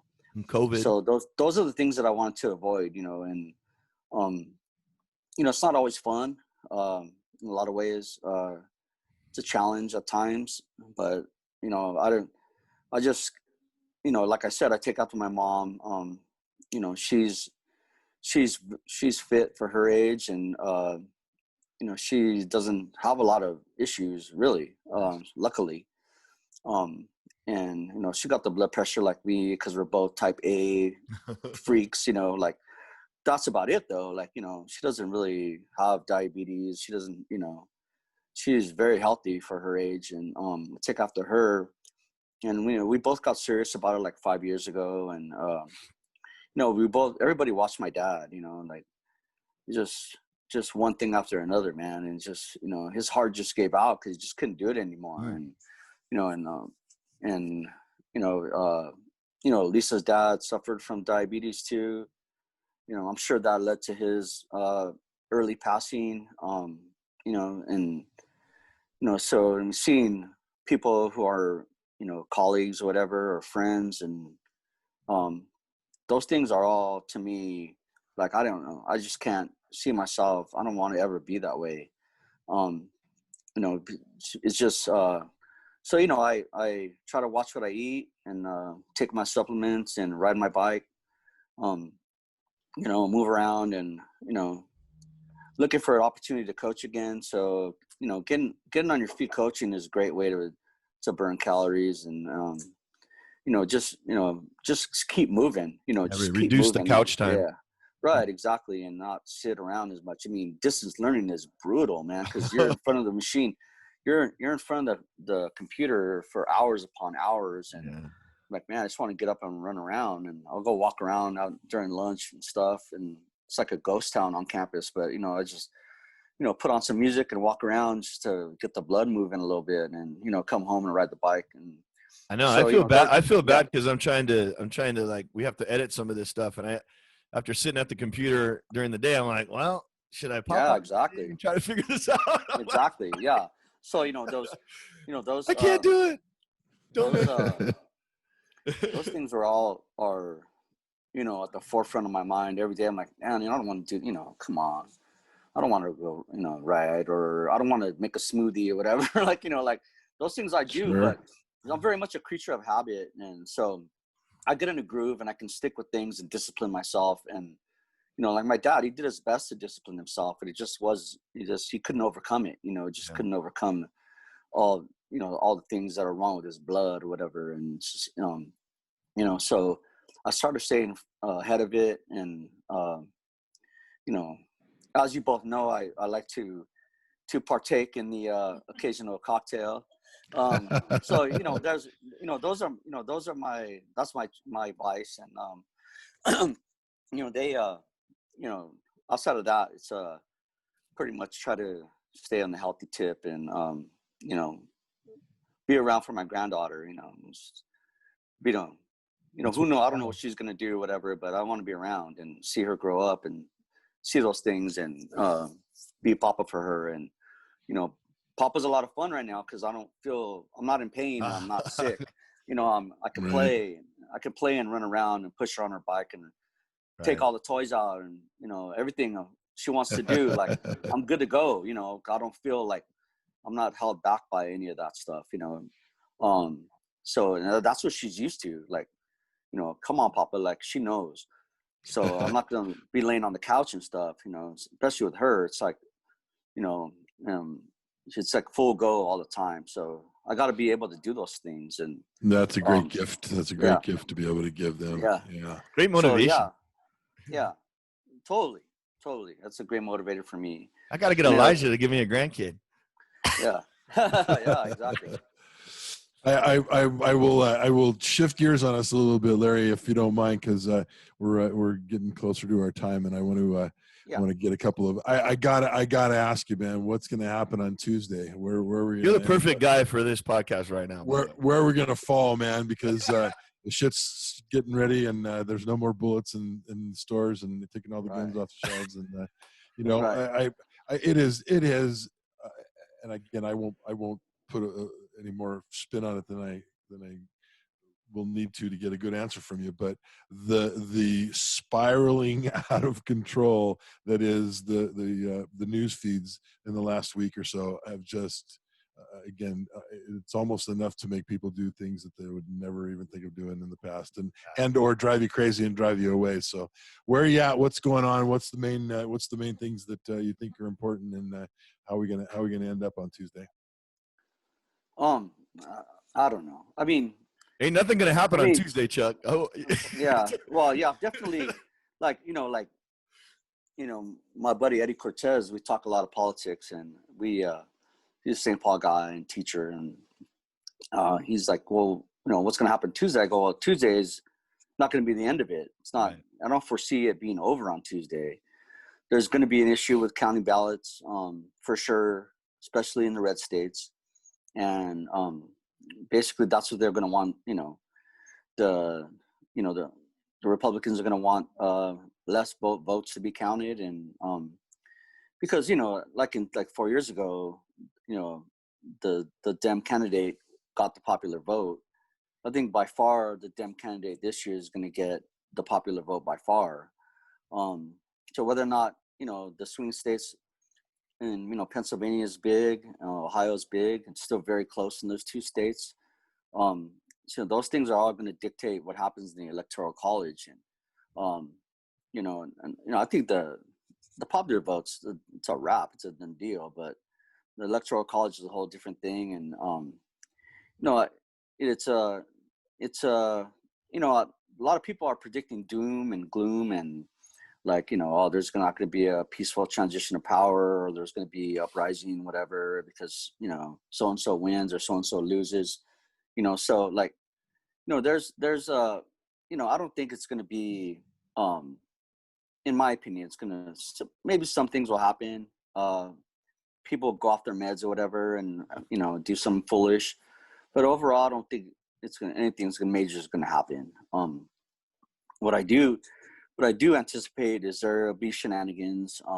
We saw it before, not just in 2016, but in 2012. Florida. Right. Yeah. And so there were shenanigans in Florida. That's well documented. So, and there's, the voting, the machines, luckily so many people are voting from home and voting, absentee ballot, because the machines are definitely not safe. They're hackable. It's ridiculous that they have any type of ability to be connected to the internet. So it's just, those things are all play a part in the shenanigans that are going to happen from Tuesday on, and before we really get a real count. It's unfortunate the way it is. Let's say your guy wins, Larry. What do you think is the most important thing to handle? Like, what do you think has to happen? Well, I mean, obviously people are going to exhale, hopefully. Right. Well, yeah, I mean, in a lot of ways, people will stop. I mean, people see what's happened over the last 4 years is people that never paid attention to politics are paying attention to politics all of a sudden. Right. That's what's brought this, this administration has brought people to wake up a little bit and see what's happening.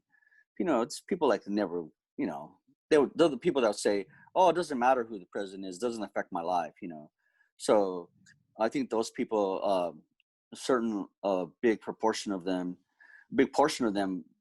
will, their eyes are open now, like they're seeing, oh man, this is what's going on, and how are these things affecting my life? And so, in a lot of ways, that's what's come down, and so, like you said, if my guy wins, a lot of people are just going to turn off the TV and go back to their lives, whatever.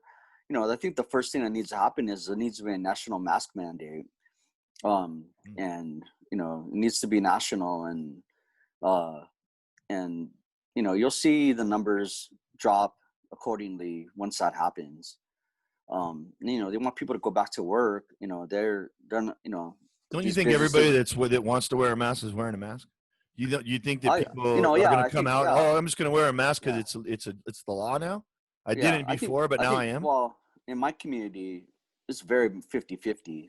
I mean, wow. as far as this candidate support, wow. I ride my bike in San Dimas, and there's lots and lots of Trump flags.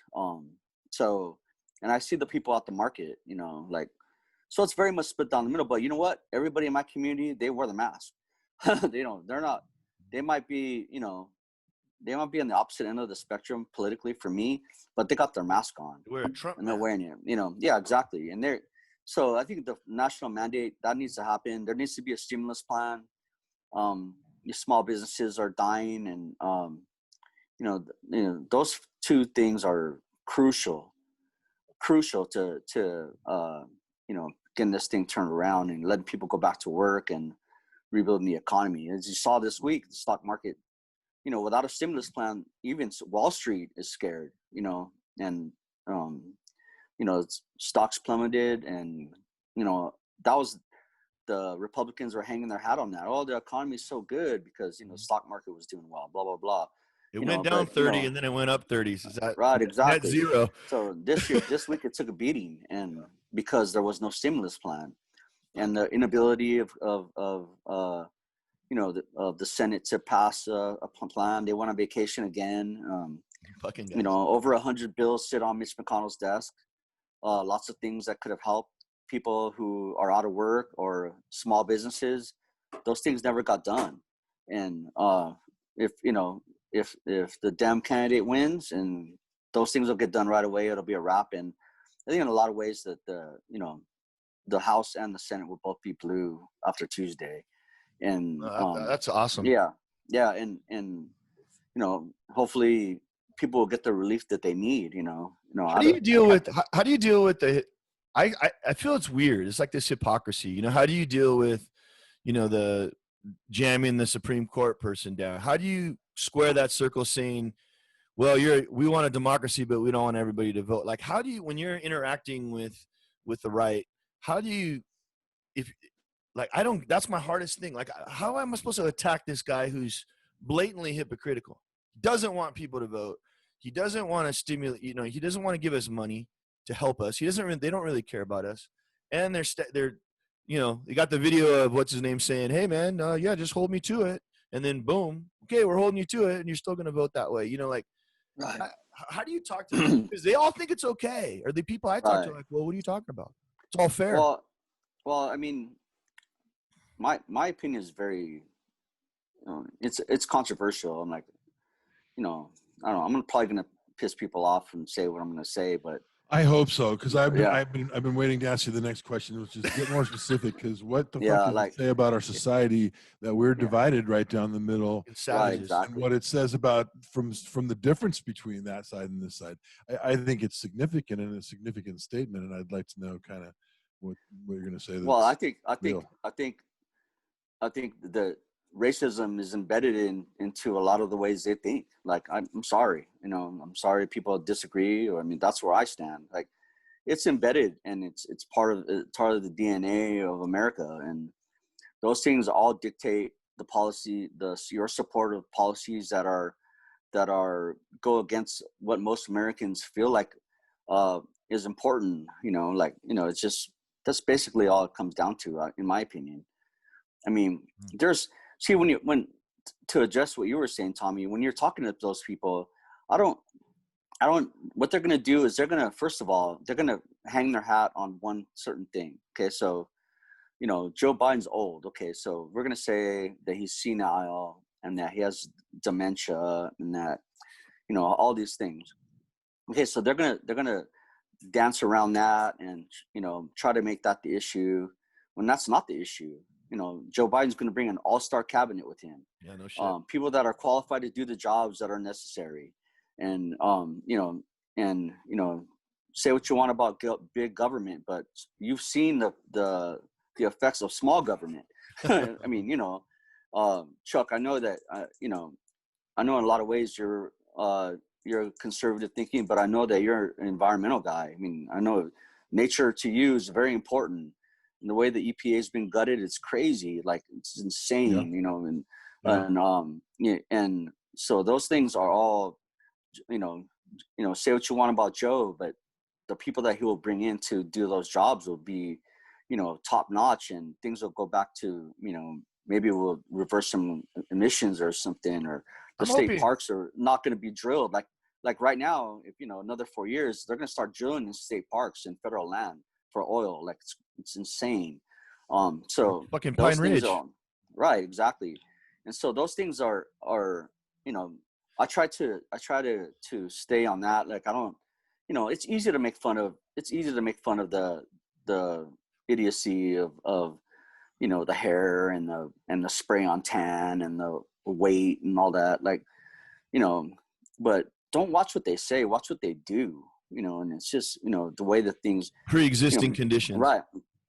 You know, I mean, pick a topic. It's happening right now. Yeah, exactly. The normalization of it all is the most frightening thing on the planet to me. Exactly. And I am way probably farther left than you would even imagine, Larry. If you even think to call me a conservative, we should spend some time talking to you. I don't do social media politics because of my vein of what I do, you know, on social media. But I think there is an evil versus good thing going on. I think there is the complete tolerance of our comfortability and what we're willing to accept has been challenged, and that again, if you are a disenfranchised militia, you get to be heard for the first time and you feel good about yourself. Right. And you're not being stomped down and put back in your place where we don't have to hear about you. Now you've been legitimized, and the evil lies in the way that you continually mishandle the truth as a way of governing is significant. And I'll leave you with this in terms of my slant is, I think historically, I've been to Europe. I've seen the way people act. I've been to countries that have had thousands of years of history of wars and wars on their lands and in their countries and on their continents that we haven't had, and we built this superpower with again our wealth and our comfortability being the only thing that has survived out of it for a half of the people, and the people that aren't the militias that are being heard and the people that are being legitimized are the people who's hanging on 401ks and the stock market. And if that's if you could look at me in my argument with you and say, but Chuck, I don't care. It's the stock market and it's my stocks and it's my 401k. And I'll tolerate the rest of that shit. I could have a little bit of respect for you, but that's not what people are hanging their hats on. They're trying to legitimize the wrong, legitimize what people used to stand up for and fight against. And now we've given it a place and allowed that disenfranchisement to again permeate half of the people in our country. And it's just, I want to fight people. Starts on Sunday. Well, fuck it, I can't argue with you anymore. Let's go outside and let's fucking punch each other until we can't fucking because I was thinking about that the other day on my ride, and I was thinking about, well, what happens if Joe wins?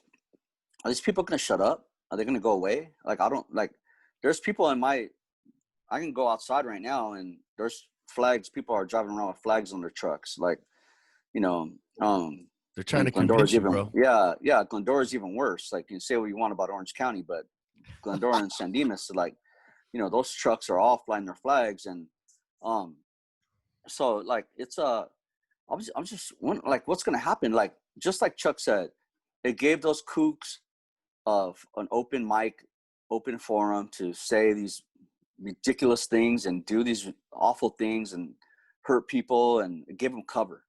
Like, now they have cover, because they say, it's just like, well, the president said it's cool, so I'm going to do this. I'm going to, I just saw the thing. Hurt people. I just saw the stat.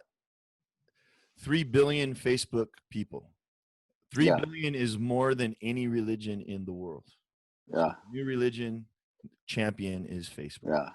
That's fucking crazy, dude. I mean, obviously some people have 2 accounts or whatever, but it's like, Jesus. Right. I mean, I can't wrap my head around the fact that a Facebook post is going to make you, it's going to change the way you vote. Like, that trips me. Like, that's weird to me. Like, you don't know where you stand without some Facebook ad trying to tell you what's effort, what. Like, Larry, effort. Like, I'm like, there's like the October surprise of 16 and Hillary's emails. Like, really, the emails are why you changed your vote to vote for somebody else? Like, it's insane to me. But I guess I guess it works. Like Cambridge Analytica, and their effect on the election in 2016 and them taking Facebook data and manipulating it, that's well documented as well. And I guess it did work, right? More people didn't vote, decided not to vote off that information than flipped, Yeah. Or they voted Green Party or whatever. And and just enough, it was just enough for that, and that's what did it. And, so, that's really changed my thinking about the effect of the social media. Like, I don't need to ever go on Facebook. I know where I stand about the issues. And just the crazy tax cut and, just the crazy naming of people in places of power that, like, the head of the EPA was an oil guy, like, like Betsy DeVos. Right, exactly. Betsy DeVos is never a teacher. She never worked in education ever. Blackwater. And so those things all, like, those things is just, it's easy to come down on one side, like, really, like, sure, there's nothing really to think about. Like, but if you see the wall going up, when you see these brown people locked up in a cage, some people are like, yeah, all right, I feel good, I feel safe. Yeah, like, this is the way it should be. And they're you're not going to get avocado on your taco anymore. Right, they're criminals, and they got what they had coming to them because they're breaking the law. So that makes me feel good and safe, and I feel better about myself as as a guy, Yeah, And so legitimize your fucked up fucking thinking. right. Excuse my And language. and we know that a lot of it comes from Stephen Miller, and we know where he stands on the issues. His foundation is purely racial, and even at Santa Monica High, he was fighting against the Mexicans and telling and trying to get them to get thrown out of high school and like all just not crazy stuff. And now the guy's a shot caller in the freaking White House, you've seen the videos of Stephen Miller at Santa Monica High School, the stuff that he was saying as a teenager. And now can you imagine he's a grown man now and he has the president's ear. And I thought social media was supposed to right. protect us with all those old pictures and shit. They're writing policy based on the stuff that he says. Like, man, it's crazy. And then, like Chuck said, like those people, they have cover now. And I'm wondering what's going to happen. Like, where are they going to go away? Are they going to?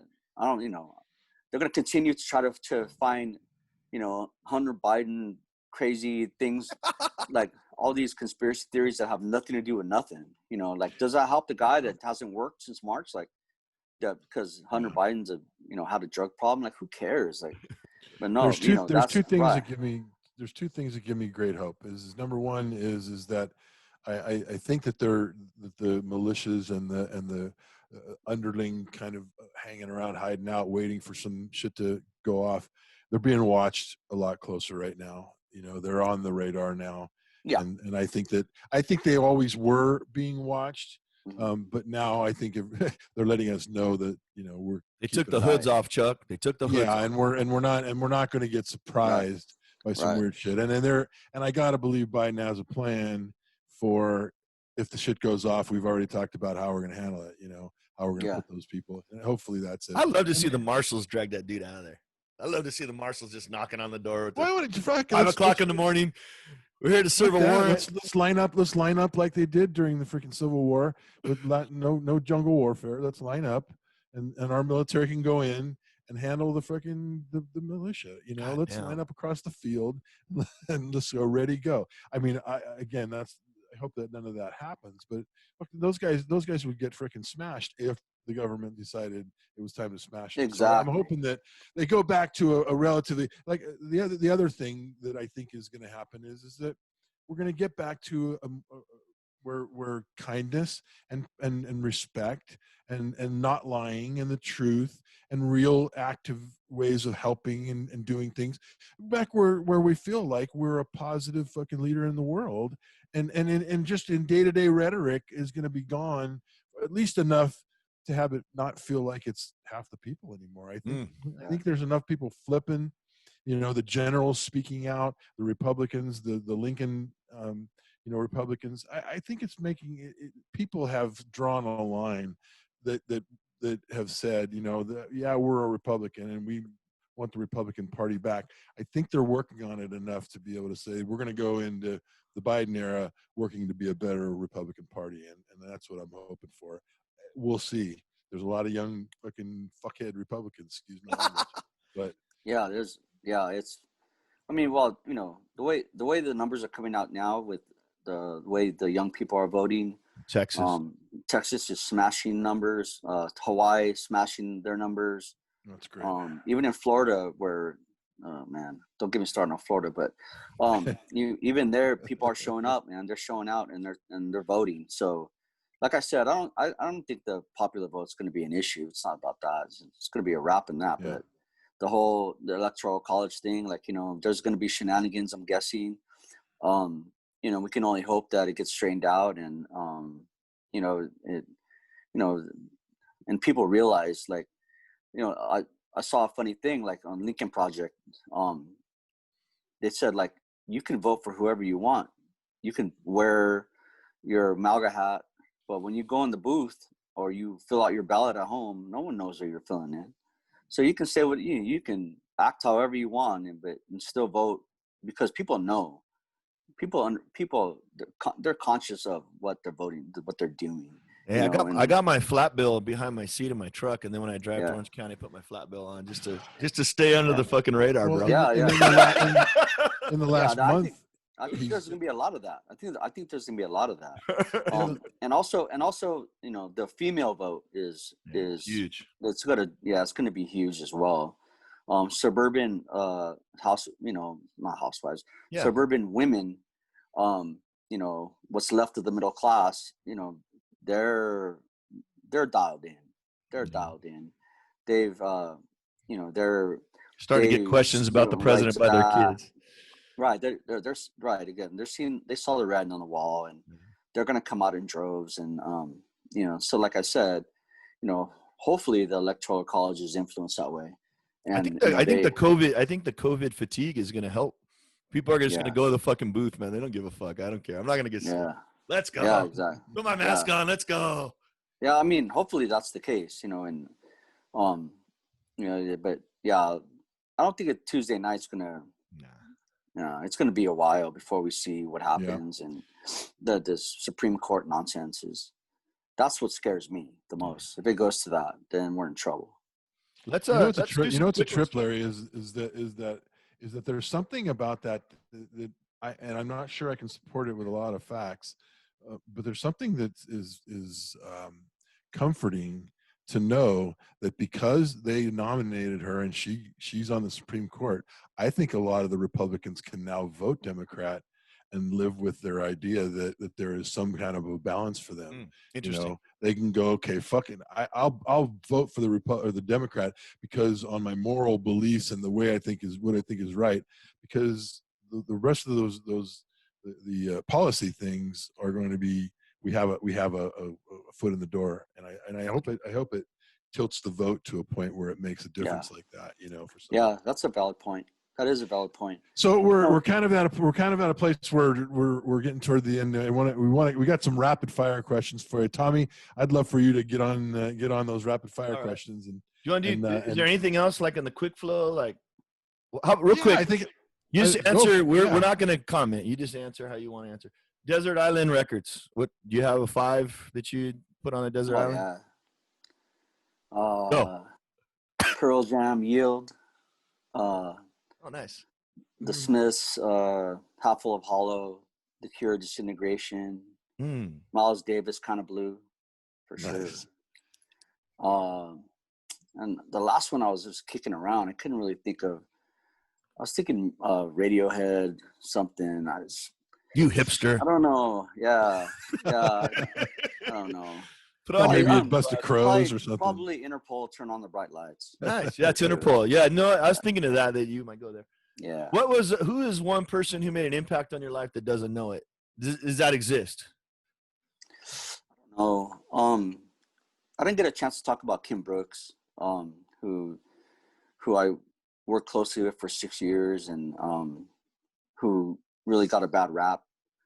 Talk about an old school guy. Oldest of old school guys, but people didn't really know him as a person like I did, and he mentored me, and like I don't know that I ever got a chance to tell him, like, you know, I haven't seen him for over 10 years, and I probably should reach out to him. I hope you do. And that, you know, he's somebody that certainly people are on opposite ends of the spectrum when it comes to him, his ways of doing things, and people don't know his dedication to his family, and his dedication to his businesses, and how really smart he is. And he's a lawyer, right? He's a lawyer, and they own a lumber business in Torrance. But you know, just like I was lucky to have Chuck, and I was, you know, just as lucky to have Kim, because the volume of baseball that I learned, and the things that we did preparation wise, you know, that, and his sense of humor and things, very dry, and the way, you know, I was next to him for 6 years, and he taught government, and he would scream and yell to get the kids excited about, you know, whatever. I want to talk to him before the election. It could be anything.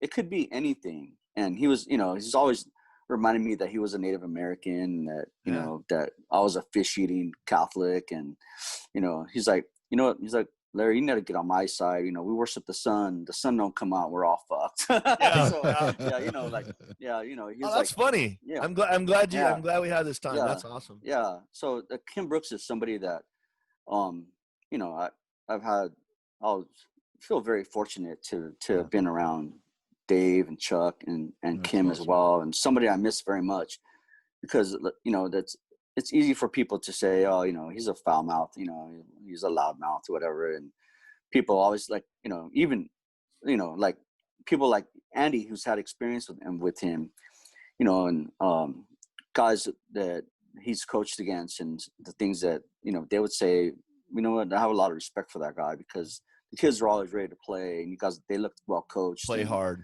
yeah, you know, played hard and those things. And he's just, you know, just the way he was with me, like, you know, he's just straight up, and he trusted me, you know, he trusted me with handling pictures and crushing all the data that we did back then, before the analytics came out and all this, before huddle and anything.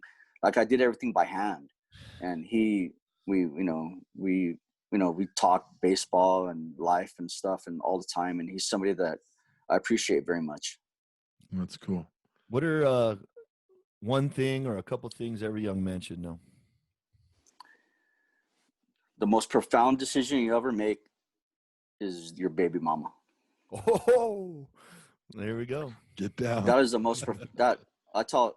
You know, I spent the last 4 years working with these ED kids, you know, so they all got issues, whether they're a victim of some sort of abuse, or they got a mental health problem, or, you know, or, you know, they have all these challenges, whatever, poverty, whatever, just lots of challenges. These poor kids, love them up. And, you know, the kids that were old enough and mature enough to understand those things, I would tell them, I go, you can get married, but you can get divorced. You don't ever got to talk to that person again. Like, you know, if you don't want, like, basically that's the way it is.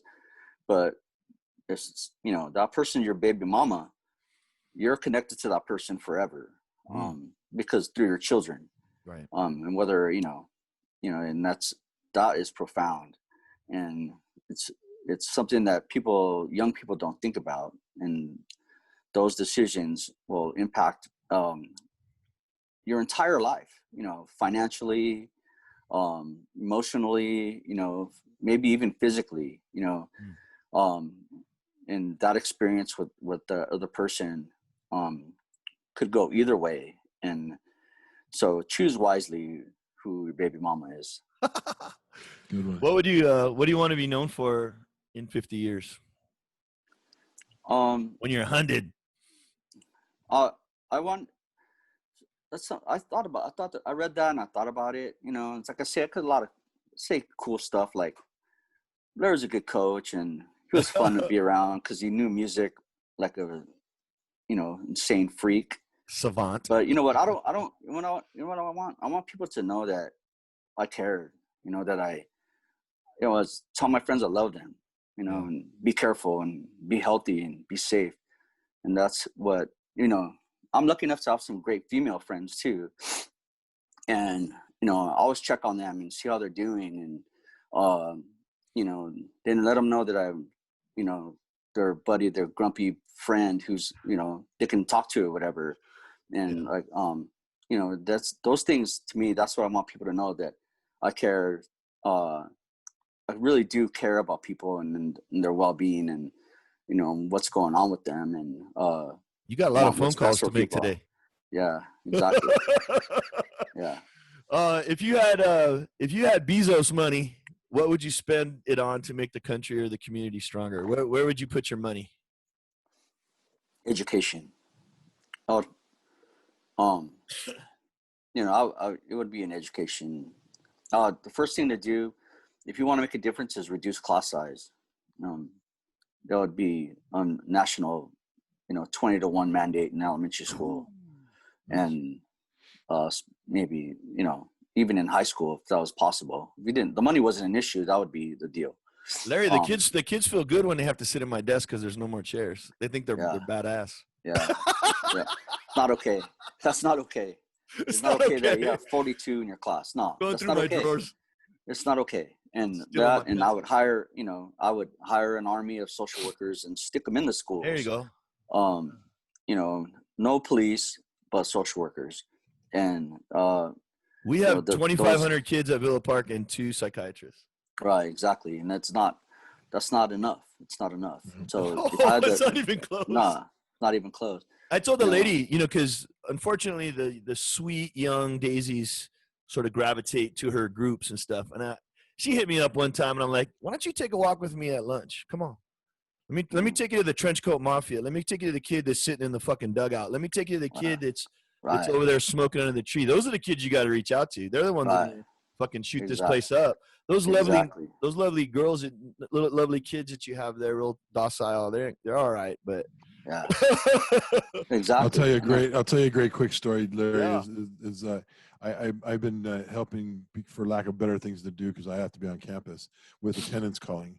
So we got to go out based on my talking them into let's go out and give the kids rewards. The ones we called on that fucking got back on and did well and improved their grades and were on upward trends. Let's go out and give them a freaking lanyard or something and say, great job.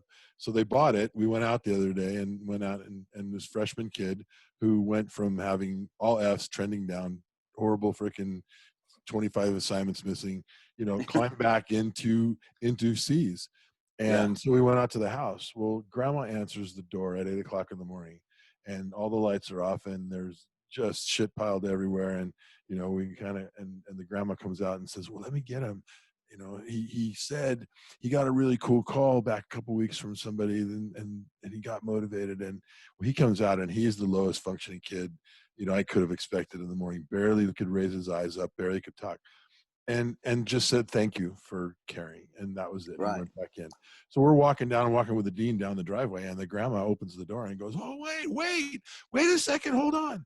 And we kind of turned around like, oh, fuck, all right.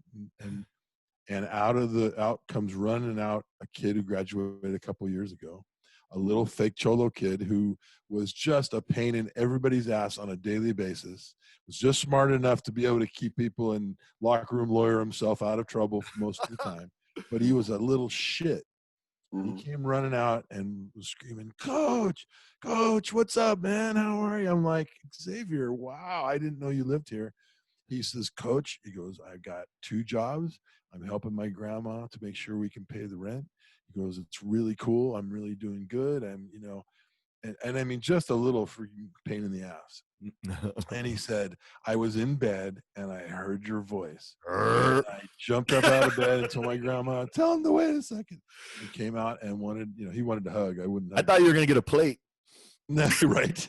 If anybody was up in the house, I probably would have. They're all still sleeping when we knocked on the door. But where's the chorizo?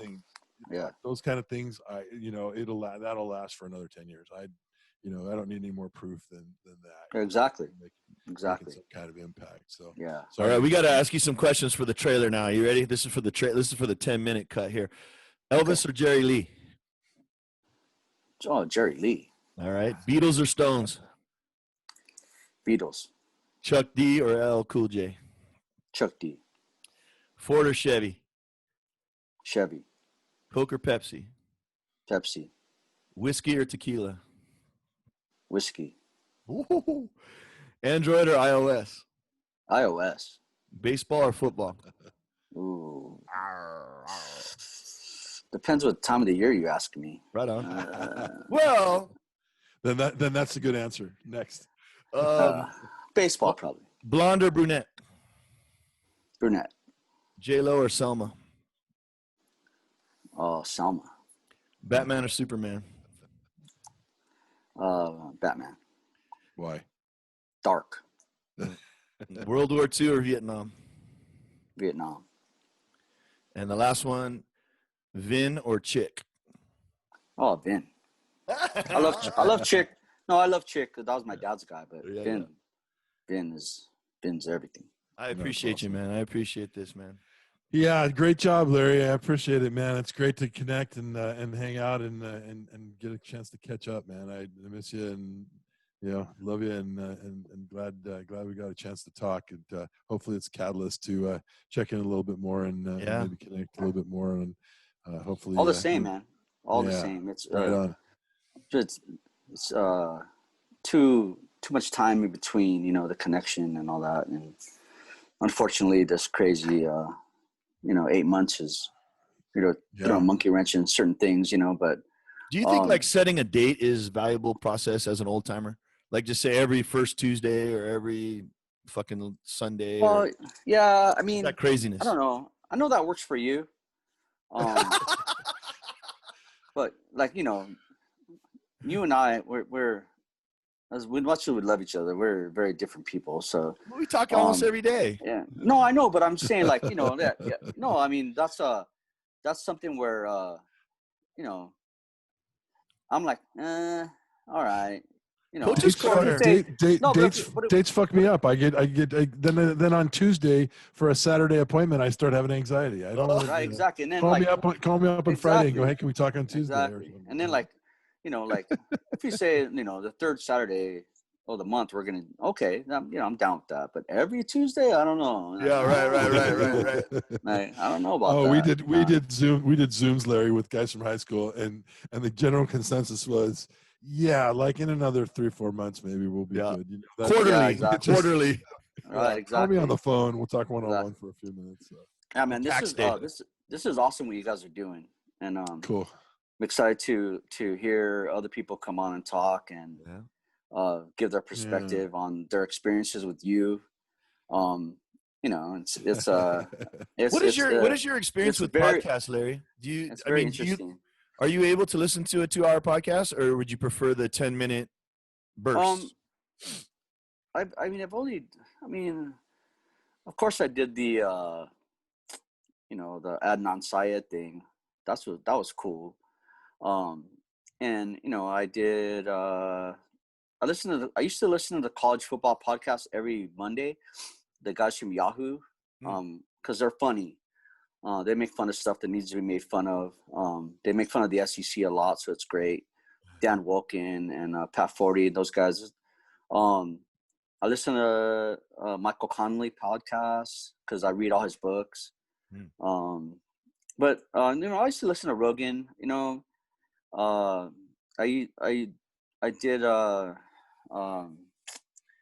what's the guy's name? We're trying to figure out how to edit. Like, should we just chop the shit out of it or just let it play? Well, yeah, I mean, my buddy Steve Hernandez is a stand-up comic. He does 4 or 5 podcasts, and he edits his. He's had a friend of mine on him. My friend is like a theater and actor guy, and they review movies. So like he had my buddy on there, and they reviewed the movie. But he does all the editing himself.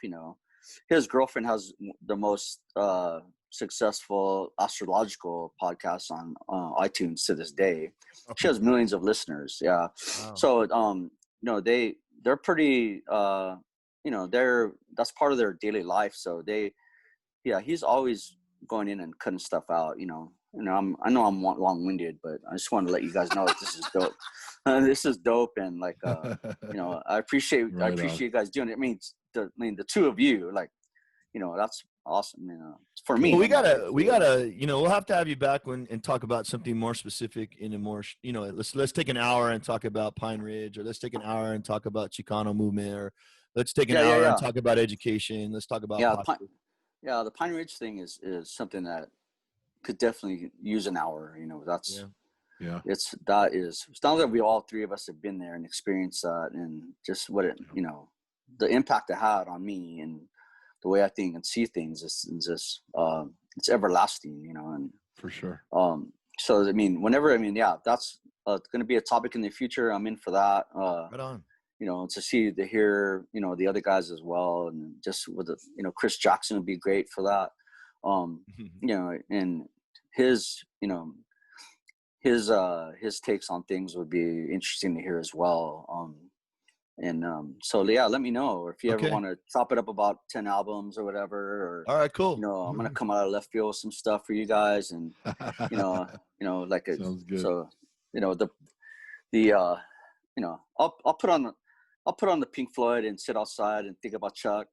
and sip something brown, put on a stogie or whatever, and think about Chuck and you know, the good old days, and I do those things, and Right on. you know, Good stuff. I love you, man. I love you, man. All right. Yeah, Thank you nice for your job. time, dude. Nice Thank you job, for bud. your time. Yeah. Yeah, right on. All Very right. cool, Larry. All right, We're gonna buddy. hang out for a minute, Larry. You hit the road, buddy. All right, man. All right. Love you. All right, be cool. All right. Peace. Okay. All right. Late.